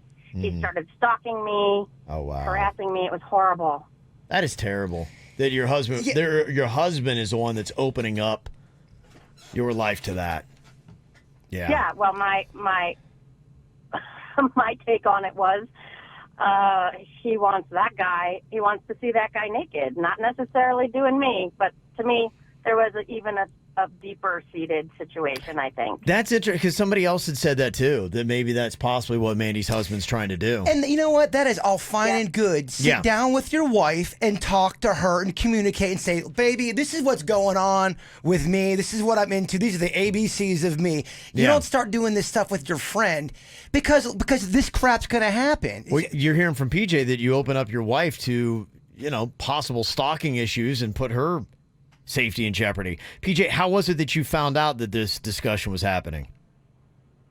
There were a lot of unusual visits from this guy, and he started coming with us on a lot of family situations that really I wouldn't have invited a single guy to come with us. Yeah. And then it just flat out came out that this is what he wanted to do. And if I didn't like this guy, he had another guy friend he wanted me to do. Oh, my gosh. And I was like, absolutely not happening. This is not part of who I am. So, right. Yeah, I get it. I mean, and are you, I assume, no longer with that husband, PJ? That was the end. Okay, that's good. There you go, Mandy. That's an answer for you. It's insane to me that people are saying you're being closed-minded if you're not... if you find this out from your husband or your wife. I agree. I completely disagree with that statement. Disagree. If you guys are open and honest with each other and you guys know you're on the same page and then you start shaming the person after you guys are in cahoots together, then I can see... Marriage has to be on the same page. You're not on the same page If you're not in the same page, if you're not into sharing and your mate is and they don't tell you that and they're talking about that with other people... They're including you in it. No, you're not closed up. Maybe you need to close it up a little bit. Yeah, I'm not going that route. Andy from Jensen Beach got a thought on this. What do you want to say, Andy? Good morning, guys. Good morning. I'm just sitting here listening to all this going on, and I just feel like I'm sitting here actually with my husband, and we're talking about it. I know all his guy friends, and honestly, I wouldn't feel as up in arms as if it was one of his friends that I knew about because we're all close, and it might be a joke or might not be, but I would be flattered by it. I think I'd be more upset if I found on his phone if he was speaking to a female that way other than the male. Yeah. So, and then, I mean, that's just how I feel about the situation. And again, if you're married with your husband, you've obviously had these conversations before. Or if you haven't, then you need to have that conversation. So I just feel like ending a marriage from a text message without further investigation and further talk about it just seems a little bit premature. Okay. I have a feeling, and I think you got to talk about the base of where you're coming at this from, Andy. And I think the way you're talking about your situation, the base in your confidence in your husband and the way that you view his friends and those relationships and maybe how you're set yourself is radically different than Mandy. And she may be coming from a different base, maybe talking about different kinds of friends, and the way she feels about herself is different. And I think when you look at the two situations, that's why I think this might have to be what is right for you. But the fact that Mandy's on the phone with us, I feel like it might be something that is everything else. That's kind of what we are. The way we feel and a lot of our decisions, it's a sum total of all those kind of elements that are around us. And depending upon who you are and the elements that are around you, I think you're going to make different decisions. So I think that's why you might make a different one than Mandy would. But I would still encourage Mandy that the way she feels, the way she's talking, after talking to PJ who went through it, that a lot of those situations would be really bad. And so I would still tell her that, yeah, I think this is, you're definitely heading down that path. Of course, everybody's got a different take on it here. Somebody said maybe Mandy should be grateful that two guys actually want to sleep with her. Okay. Yeah, I don't know if she's looking at it that way, but thanks for the comments. Anything you want to add to it, you always can. 877-979-9763. You can hit us up here at the KVJ Show. Ow! There's a lot of dumbass criminals to talk about, baby. It's the whacked out news. People breaking the law. Ha, fighting in the nude. Ha, drunk people pooping in the street. Ha, it's the whacked out news. So many people on meth. Ow! My suit sent me an insane video here today. I don't know if you've seen this surveillance footage. There's this guy in the security camera, and this is at the St. Coleman Catholic Church in Pompano Beach. Happened on Saturday night. And there is this deacon who's in front of the congregation talking, and there's a guy sitting in the front pew while the deacon is walking back and forth talking to the congregation. All you see in this video is the guy get up out of the pew, run towards the deacon, and then just does a full-on like linebacker NFL tackle on this guy right in front of the whole church, takes him right down. And then, of course, churchgoers, they get up, they're pulling the guy off of the deacon. They got to hold the guy down until the cops, but it is a crazy video. Like, I don't know what got in this guy's head or why he decided to do this, but he got the itching to take out a deacon, and he did. It's an insane video that you may be able to see out there today. We'll see if we can post that up. A lot going into this story. A 23-year-old woman in Hobe Sound got arrested after she crashed her car this month while topless. Now, there's some things going on here in this story. It was her boyfriend's birthday. That was one. And she wanted to look so sexy, so she took her shirt off. And that's why we got to that point. It's the birthday, shirt's off. She wants to look sexy. Then she decided to go the extra mile and give him a birthday present that was sexual in nature. Problem is, she's still driving. A crash pretty much is basically unavoidable. And then after that, a fight ensues between her and her birthday boyfriend. That's when the cops show up, and now she's facing charges for battery and disorderly conduct. So, crazy night in Hobe Sound, but that's how it goes. A guy in Clearwater left his vehicle at a repair shop for 3 weeks. And then when he got back, he found 2 parking tickets and 2 toll charges. When he picked it up, he's like, wait a minute, those aren't mine. Sounds like Denny's. While cleaning out the vehicle, he found sand and stains in the back seat. They don't say what was the nature of the stains, and I'll tell you, not all stains are created alike. They're not. He found some clothing tags and a pink lacy thong under the passenger seat, so you can only imagine maybe the nature of those stains. The man said the owner of the repair shop promised to pay the parking tickets that totaled $70, but hasn't yet, and he said his vehicle, when he came back to get it 3 weeks later, still wasn't fully repaired. Now, the owner claimed that he's not aware of any employee taking the cheat for a joyride, but you can say this guy in Clearwater is not very happy, and I assume a lawsuit is probably going to be following here pretty soon. Crazy stuff. There's a woman in Minnesota that tried to hide from the cops last week. She locked herself in a gun safe. But that didn't work out well because once you're inside of a gun safe, you can't really let yourself out. So the cops had to rescue her from inside when she started running out of air. That'll happen. And then she was arrested for trespassing. Did everybody in the Whacked Out News always end in an arrest? It seems like 80% end in an arrest with your stories. I would say 90 to 95%. There are a few that they're still on the lam. So it's in the 90%. It's in the 90 percentile, yeah. That's usually why we have them. Got a story about 2 drunk firefighters in New York who got arrested when they wandered up to a fire in Jersey and refused to stay behind the lines. They were all drunk and thought that they could help out. Well, just pee on it. We're drunk. Yeah, apparently you're not allowed to fight fires while hammered. Drunks do try to help. They do. It's not good enough. I got this. Don't worry about it. Well, this is one way to sideline a political career. A guy running for Congress in Arizona has suspended his campaign after he OD'd on heroin. I guess it's apparently hard to run when you're strung out. Yeah, I'm sure. Yeah. And listen to this. What a turn of fortunes here for a baboon in Australia. He's on his way, apparently, to the vet to get a vasectomy. Whoever does the vasectomies, he's traveling there with some other baboons. And you know what? Turn of fortune. He actually makes a great escape. No vasectomy is going to happen. And to even show how viral he still is, He escaped with 2 female baboons. You can't hold down this baboon. No.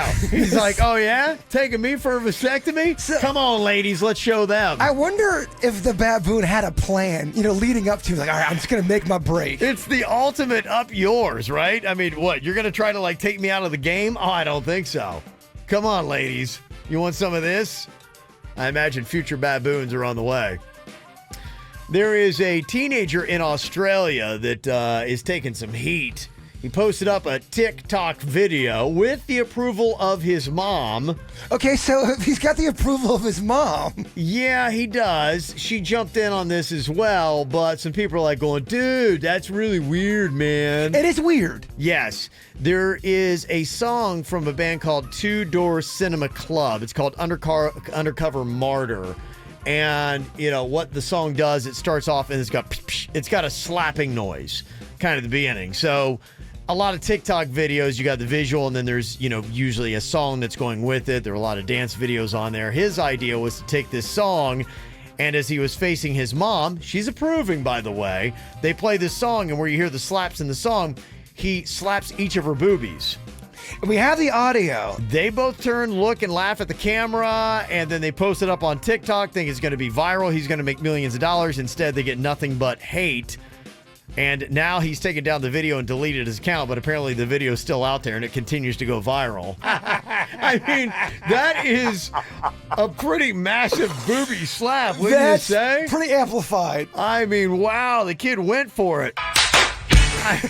Good Lord. You need to ice them things down, girl. You do. That's crazy. Yeah, he really went for it. So, anyway, that did not get a lot of good reception on TikTok, unfortunately, for him and his mom. Fortunate for her boobs, too. I mean, they took a lot for a viral video, and you got nothing out of it. There's a woman in South Carolina that found somebody's class ring and did the right thing and returned it to them this month, 4 years after they had lost it. Weird how karma works, good and bad. This worked for the good. 2 weeks later, somebody returned her class ring that she had lost in 2017. Did you ever have a class ring? I did, yes. Do you still have it? I don't think so. No, I have no idea. Maybe it's in my parents' house. I have no idea where it went. It would be like when you'd be going steady with a girl, what you want to do, you give them your class ring, and the girls in my class, they would take colored yarn, like the high school's color, and they put it so that it would fit your ring. That's how you knew that you were going steady with somebody, was they would wear your class ring. That's how they do it in Logan? It was a big deal. That's what we did in the day, yeah. Speaking of Logan, my dad texted me very late last night. I got it this morning. He was telling me, he goes, hey, Jay Bird, I want to let you know about the town Logan, Ohio, because he knows you're from Logan. He goes, all the doctors left there except one. He was on NPR when I was driving to tennis. He was explaining how hard it was to be a doctor and a businessman in Logan. Does Logan only have one doctor? I don't know.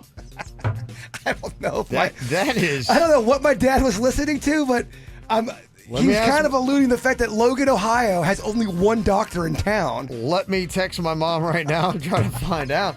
I mean, it's a small town of 6,000, but I would think that maybe you might need... I thought there used to be more than one. I mean, he makes it sound like this is some... But it's possible. My mom's only named one, and I know the doctor I used to have is retired. Does anybody get sick in Logan? And is there more than 10 people? Oh, they get sick. They're all there. It's a very sickly town, actually. There's a lot of sick people in Logan. It sounds like that movie Doc Hollywood with Michael J. Fox, where the doctor would also treat horses. I will find out to let your dad know. Does my hometown only have one doctor? We'll find out. We're going to talk to Virginia. She should be loading the kids up in the car, heading back from New Orleans and Mardi Gras out there. And we're going to get to Jay Bird's list of favorite road trip snacks. We'll see what kind of snacks Virginia's got for her road trip back coming up. This is 97.9 WRMF Palm Beach. Well, yesterday we heard all the fun that Rocco was having with Virginia. Apparently they were very bleeped up on Bourbon Street. That's what it said yesterday in the fun little game that we played. And now today I believe all the fun ends and they get to come home. Hello, Virginia. Hey, what's going on? What's up? I'm just cleaning up beer cans and trying to pack up the luggage, and everything is so dirty. I feel like I've got Bourbon Street on everything. Yeah, it gets kind of dirty there, I would imagine, during Mardi Gras.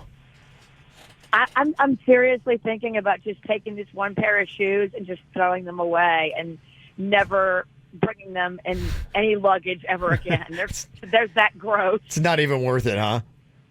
Right. What was the big highlights from yesterday from Mardi Gras? Did you see anything crazy? I know yesterday when we talked to you, you said already hundreds of people were outside grilling and already drinking, and it was already getting a little bit turned up out there. Yeah, so we stayed uptown for a little bit at my sister's house, and the party was cranking. And then we went to the French Quarter, where the party was really cranking. It would easily be the most crowded I've ever seen the French Quarter in 45 years of Mardi Gras parties. Really? Wow. Well, that's good for New Orleans, right?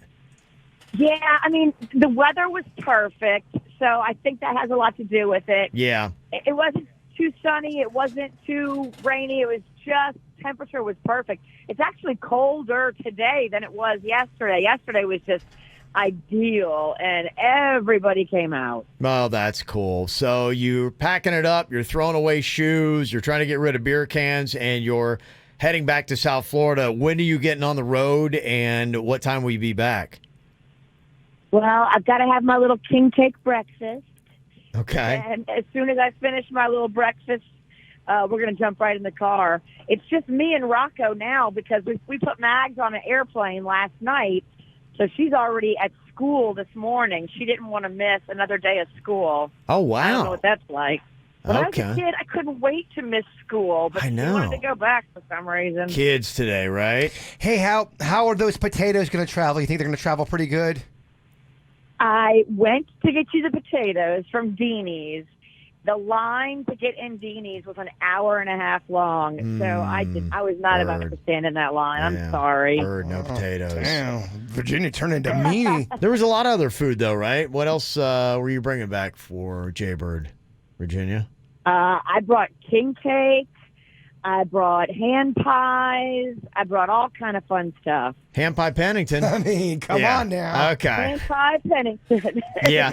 Unfortunately, he's starting his diet today, though. That's the only problem. Well, we all know about how short-lived those things tend to run. And don't speak for me, Ralston. Oh, okay. Well, you were saying yesterday. I'm only just recapping what you said yesterday. I don't know what's up and down anymore, baby. Oh, okay. So the whole I don't know what's happening. Are we rebuilding Bird, or was that a one episode show? No, we're still filming. I think Building Bird Part 2 was canceled after one episode, Virginia. No, it's not. The shortest network run ever. It's all part of the struggle. KVJ TV will cancel series after one episode. They had to go into a creative hiatus due to technical difficulties. Damn, when you get canceled from YouTube, that's when you know you suck. When you get canceled from the KVJ Show channel on YouTube. Yeah. Okay, so what time you back tonight? Well, let's see. As soon as I hit the road, it's like 11 and a half hours because we just power through. Okay. So whenever I hit the road. All right, just you and Rocco and a beautiful drive through the Panhandle. Oh, I hate the Panhandle. All right, they're listening. Sorry. It's just, there's so much Florida. It's a lot. There is, you're right. There is Florida. It's a lot. That should be our slogan. I mean, the Panhandle's kind of near Tequesta. I mean, that's how far you live out there. Yeah, close. It doesn't really get fun until like Vero. So everything north of Vero, I'm just like, whatever. All right. Well, enjoy that drive to Vero at least, and we'll see you tomorrow. Okay, see you tomorrow. I'll have plenty of goodies. Okay, Vicious V, gonna be back. Didn't get to see exactly what kind of snacks Virginia might be packing for the way home. I assume it's probably back to the diet. She's gonna have king cake today, which is pretty much just dough and sugar. So that's not on most diets. One of my favorite snacks of all time is in the top 5 road trip snacks, and it's from Virginia. She's the one that introduced it to me. Really? Yeah, she should have stayed on the line. Oh, wow. She have to miss all this yeah, mediocrity. she's trying to hit the road. Girl's trying to get out of here. So she took off. She's gone. But if you are going to be doing a road trip coming up, I know spring break is right around the corner. It's got to be happening soon. I know it's such a staggered calendar for who's on spring break and when, but I know my son comes home on Friday, so his school's starting spring break, so it must be pretty quick. college students going to be all over South Florida for that before you know it. So if you got a road trip coming up, Jaybird recommends 5 must-have snacks. If you're loading up for a road trip, these are the 5 items that you say you've got to have. One of the items you say pizza combos. Love them. Put on your list. Love me some combos. You can't go wrong with any kind of combo flavor. Even the cracker and the regular cheese is amazing. Now, if you're fortunate, you're going to run into a store that has the big bag available. A lot of times they don't. They just have the mini bag. Yeah. Got to buy 4 of them. They are really good. I love combos. Did Fat Kevin like combos? I did. I had an incident, though, where I had a friend of mine that went up and used the bathroom, didn't wash his hands, and then put his hand back in a bag of combos, and it kind of ruined it for me. Ugh. Yeah, for a while, but it's not the combo's fault. It's my friend's fault. And I will say, too, all of these snacks paired nicely with the beverage. For combos, a squirt or some kind of lemony drink like that goes real nice with it. That's number 5 on the list. A pairing. Yes, there's a pairing for all of them. Number 4, you got Pringles. Yes. Okay. Now, I know I can get away with this because Virginia's not here. Yeah. She hates Pringles. She doesn't believe it's a real chip. I don't give a crap if it's a real chip. It tastes amazing, and the cool thing about Pringles is they are cutting edge with their variety. Yes. A lot of chips don't have good variety, and if they do variety, it's not very good. Like a Lay's. Lay's, they have variety, but it doesn't taste that good. Pringles, they bring the heat, baby. Do you ever do that thing? Some of the new flavors, I've not jumped on it. But they show where it's like you do combos. Like, if you take this flavor with that flavor and this flavor and you stack them together and you pop them in your mouth, it creates a whole new different taste variety. They're making it interactive. Pringles is doing great stuff. I thought that was genius, yeah. Yeah, it pairs nicely with a grape Welch's soda, and the price point for a Pringles sleeve is $120 to $169 depending on where you go. Now, is that the small little popper cans, or that's the big dog? Tall dog. Really? That's only $120? You can move mountains with Pringles, my friend. That's amazing. It's amazing. That is good. Number 3, Entenmann's apple pie with the glaze on it. Oh, okay. If you're not worried. Is that a ham pie? It's a hand pie. That's a hand pie. It's a hand pie. Pennington. If you're not worried about getting fat on your road trip and you're trying to throw caution to the wind and you're trying to get bad. Yeah. Entenmann's apple pie is the snack, the hand pie to get bad with. Now, you can get one of these babies from $1 to $2 as a price point. Okay. And it pairs great with a chocolate Yoo-hoo. Chocolate Yoo-hoo. Fat Kev, you had to like Yoo-hoo. I never really had Yoo-hoo much, and the only thing I loved chocolate milk, it was a little bit more thick. I think if I remember right with the Yoo-hoo, it was a little too thin for me. I liked it a little bit more. You like a thicker chocolate milk? Yeah, I do. Look, I'm not judging. I'm not judging at all. It's a little watery. It's kind of like watery chocolate milk. This one could have been number 1 easily. It's the Zapp's Kettle style potato chips, the voodoo flavor. Those are the chips Virginia introduced to me. Yeah. Hands down, those are good. The best chip on the market. Really? Never been a better chip made. Flavor, it's a hearty chip. It's like what a chip should be. It is. If you argue and you hate on the Pringles, you say that's not really a chip. I can see maybe where Virginia comes from. This is the essence of a potato chip. I highly recommend anybody who does like junk food that likes these snacks. If you've never tried Zapp's Kettle Style Potato Chips, the voodoo flavor, you are missing out on the best stuff in life. It's a little bit more expensive depending on where you go. Some places you can get it at $1.99. Some places you'll get it for $3. Pairs nicely with the Sprite. Wow. Okay. And what is number 1 on Jaybird's favorite road trip snacks? I went with Old Faithful. I know it's going to be boring for some people. You can't go wrong with a king-size Snicker. I'm sorry. I love it. Got to go king-size, huh? Whether it's warm, whether it's frozen, king-size Snicker is amazing. And depending on where you go, sometimes you can get a king-size for 99 cents if they got a good deal. Sometimes you walk into a place with a $2.59 for a king-size Snicker. It's I'm just listening to the prices on this food, and all the food tastes amazing, but it's really pretty much terrible for you. But just how cheap it really is. It is stunning how affordable bad food is for you. And if you want to get really, really nasty with that Snicker bar, it pairs great with a Mountain Dew. Okay. So there you have it. All right, already some combos flying at you. Somebody said you got to try the honey sriracha combos. I don't know if you've done those. I know you're not a hot fan. And somebody said pizza combos are my number 1 on road trips. So a lot of people agreeing. If you got any other thoughts, something that was left off the list. I felt I did better this round than I did with my sauce round. Yeah, the sauce round was tough. This feels pretty rock solid. We'll see what the audience thinks. I don't go on that many road trips, so I'm not so close to this one. Sauce is my life. Threw you off. It threw me off. Give a ranking to Jaybird's list and add your own 877-979-9763. Looking for some KVJ merchandise and swag? Go to kvjshow.com and click KVJ Gear. Well, some people are commenting on your list here, Jaybird, and it's getting really good reviews. People say it was a great list. Only thing missing was Jelly Belly jelly beans paired with a Coke. So your road trip snack list is getting A's right now, all across the board. So good job on that, Jaybird. You got to feel really good about yourself here today. After the sauce debacle, I feel better, not great. Yeah, but, it's an improvement. And you know what? I'm going to give you a chance to work on that sauce list a little bit. And to be fair, maybe you should do different sauces in categories like a honey mustard. People thought that you put too many honey mustards in there, and maybe honey mustard needs its own by itself. So I'm going to give you a chance to rebound on that, and then maybe next Tuesday we can put that on the e-blast that people can check out. So it's kind of a reboot. Give me a mulligan on this one. I'm going to give you a mulligan, yeah. I'm actually asking for that. We all know it wasn't your best work. Well, because I had a lot going on in my head. I don't want to. You're like a hitter. You got all ginned up at the plate, and you just swung and missed. I didn't want to be disrespectful to Buds, because I love their sauces. Yeah. I'm in cahoots with them with the sauce. So you can do best overall, top 5. You can do best honey mustards, best sweet, whatever you want to do. We'll get that together probably next Tuesday. That'll be on the KVJ e-blast. If you want to get that, go to kvjshow.com. I'll spend my entire Sunday working on that. Good, the entire day. Oh, I mean, at least 12 hours. Well, I mean, if you're doing 5 barbecue, 5 honey mustard, 5, yes. I mean, that's a lot of work. It is a lot of work. It's quite a project I got you on here. Somebody wanted to know, in fact, they really like the pairing idea where you talked about the snack with what you need to get with it. I will let you shout out a letter grade on the combos here that this one person's saying. Because you said something about jelly beans and what?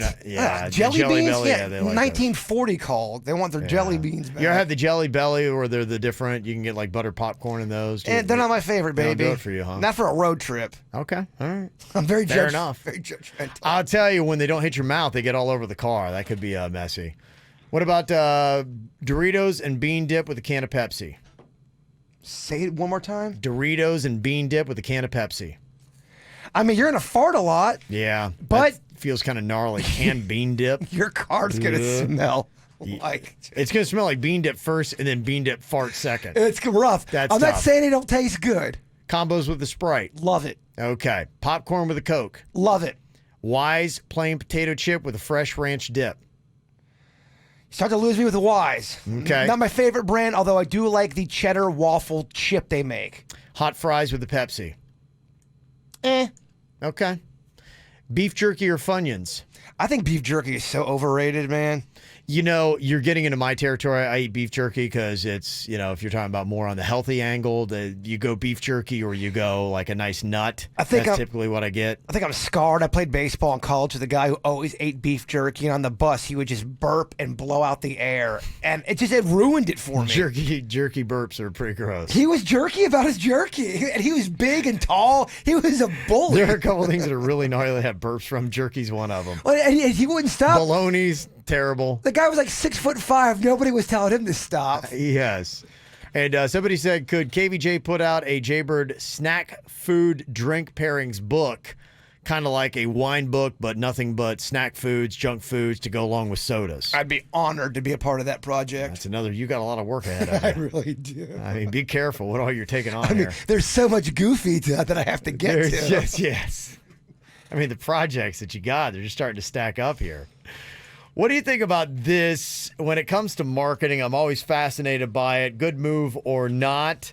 I don't know if you saw what Jif Peanut Butter has done. The eternal debate about whether the G and GIF, meaning a GIF or GIF, those little things that you always see, how you pronounce it. Well, Jif, J-I-F, the peanut butter, has released special labels with GIF on it that says it's a hard G pronunciation, like the word gift.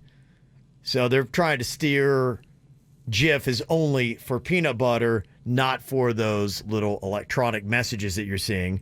And it's accompanied with the phrase animated looping images where it says GIF.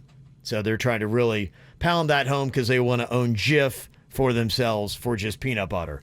I think that's a brilliant marketing tactic. Well, they're just getting involved. They're just getting their name out there. I think it's just brilliant. I think to try to separate, I think that was a really good move. I'm going to give that a thumbs up.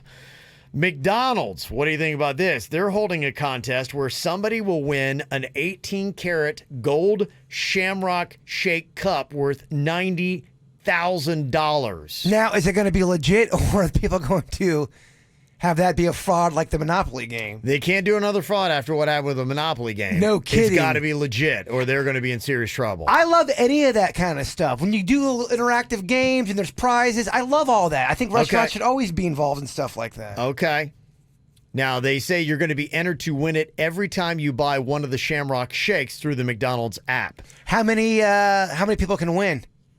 I think it's only one cup. One person wins. That's it. But you get an entry every time you order a Shamrock Shake through the McDonald's app. It's kind of like the whole Willy Wonka and the Chocolate Factory concept, where there's only 5 golden tickets in the world. But the more shakes you eat, the more entries you have. Gosh, I'd love to be a part of a contest like that.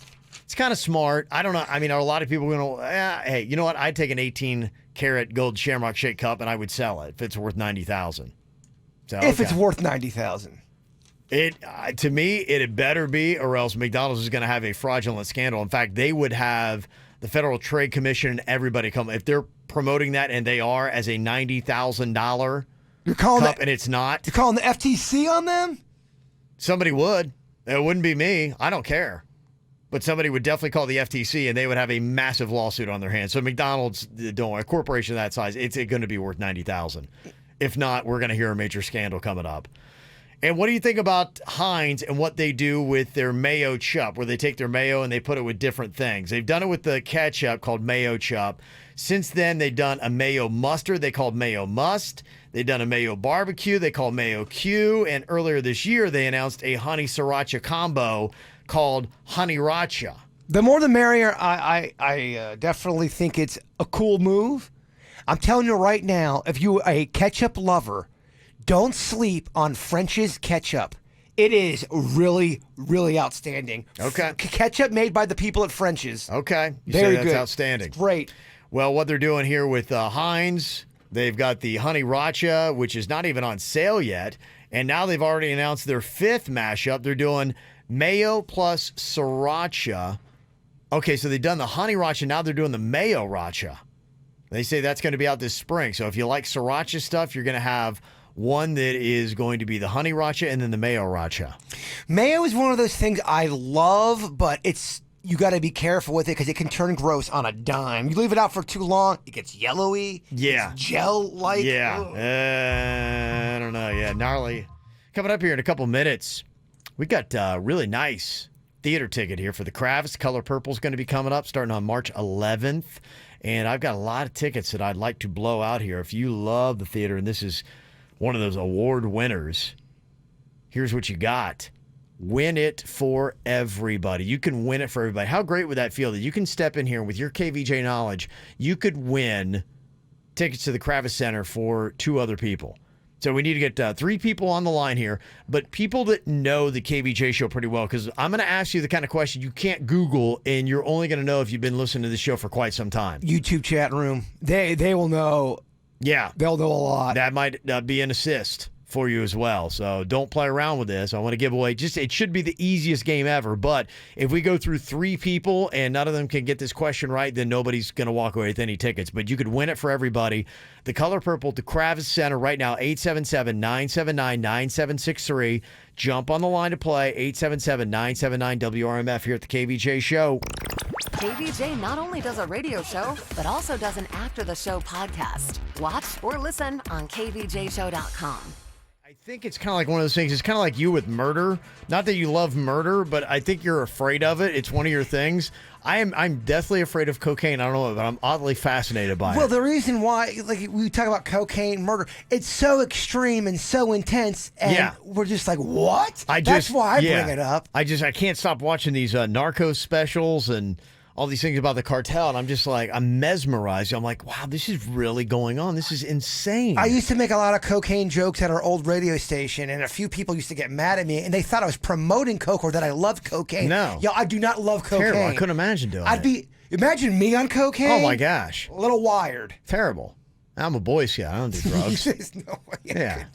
Your beady eyes on cocaine. Oh, my gosh. Oh, my God. Oh, my gosh. It'd be terrible. Terrifying for everyone. More terrifying for everybody else than me. All right, we got some tickets here for you. Win it for everybody. The color purple is going to be at the Kravis Center on March 11th. You got to know a little something about the KVJ show to be able to get these tickets. So you can win it for everybody, but I guess technically you could also blow it for everybody as well. We have got Robert on here from the Pizzo, Port St. Lucie. What's up, Robert? What's up, KVJ? Yeah. Okay, we've also got Catherine on here from Hollywood. Hello, Catherine. Hi, how are you? Great. How are you doing today? Awesome. Good. And we got Luke on here from Pompano. What's up, Luke? What's up, KVJ? Yeah. Okay. Only one of you has to get this correct. But one of you has to get this correct. So if you do, then you walk away with the tickets. I can tell in all of their voices, there's no way they fail at this. I can tell they're legit KVJ fans. Okay, we'll see. If they are, then they should be able to breeze through this. And I'm going to have to go at a pretty rapid pace because I know we got chat room stuff going on and people are there. There's going to be a massive people trying to help you win these. So to keep it fair for everybody, I'm going to have to keep it at a pretty decent pace here. I've got a question for you. Robert, Catherine, Luke, are you all ready? Ready. Yep. Yes, I am. Okay, here we go. Let's see if you'll walk away winners. The question is, what state was Jason's Aunt Anne originally from? What state was Jason? Jeez. All right. Well, he went You quick. said be quick. You said be quick. All right. Okay. You got it. Oh, that's so anticlimactic. All right. Well, congratulations, Robert. That's okay. Don't worry. I love your enthusiasm. Robert, Catherine, and Luke, just like that. You guys just called up just to get free tickets. You're all going to the Color Purple, the Kravis Center, okay? Yay. Awesome. Yay. Very nice. Thank Robert for that. He just that Rhode Island. All right. Thanks, Robert. Okay, I got to make these a little harder. All right. Sorry about that. Well, yeah. I think you freaked him out. I think yeah, you're right. You're like, you got to be quick, blah, blah, blah. Well, I was going to go fast. And I'm like, I'm going to spin them around. And then they're just going to be like, I would have known that if I had more time. And Robert just spit it right out. And in Robert's defense, the show's almost over. Yeah, that's true. How about this? Chris on our Facebook page, Chris with a K, said, I'm so proud of my family. The man who is shot on Legit or Not is my son-in-law, and the burlesque dancer is my daughter. That's a pretty interesting and fun family right there. That's awesome. Very nice. Thank you for all contributing there. Quick shout out to Grandview Prep from Boca Raton. They're playing the semifinals in states tonight in Lakeland. They have a really great basketball program. Men's and women's are there. That's where my daughter went to high school and played softball there. So they've won a lot of good state championships. So best of luck to them. All right, Jay Bird, got the After the Show podcast coming up. Before we do that, wrap it up with our thought, my friend. Habit is the nursery of errors. Do you need more KVJ Show? Find everything KVJ at kvjshow.com.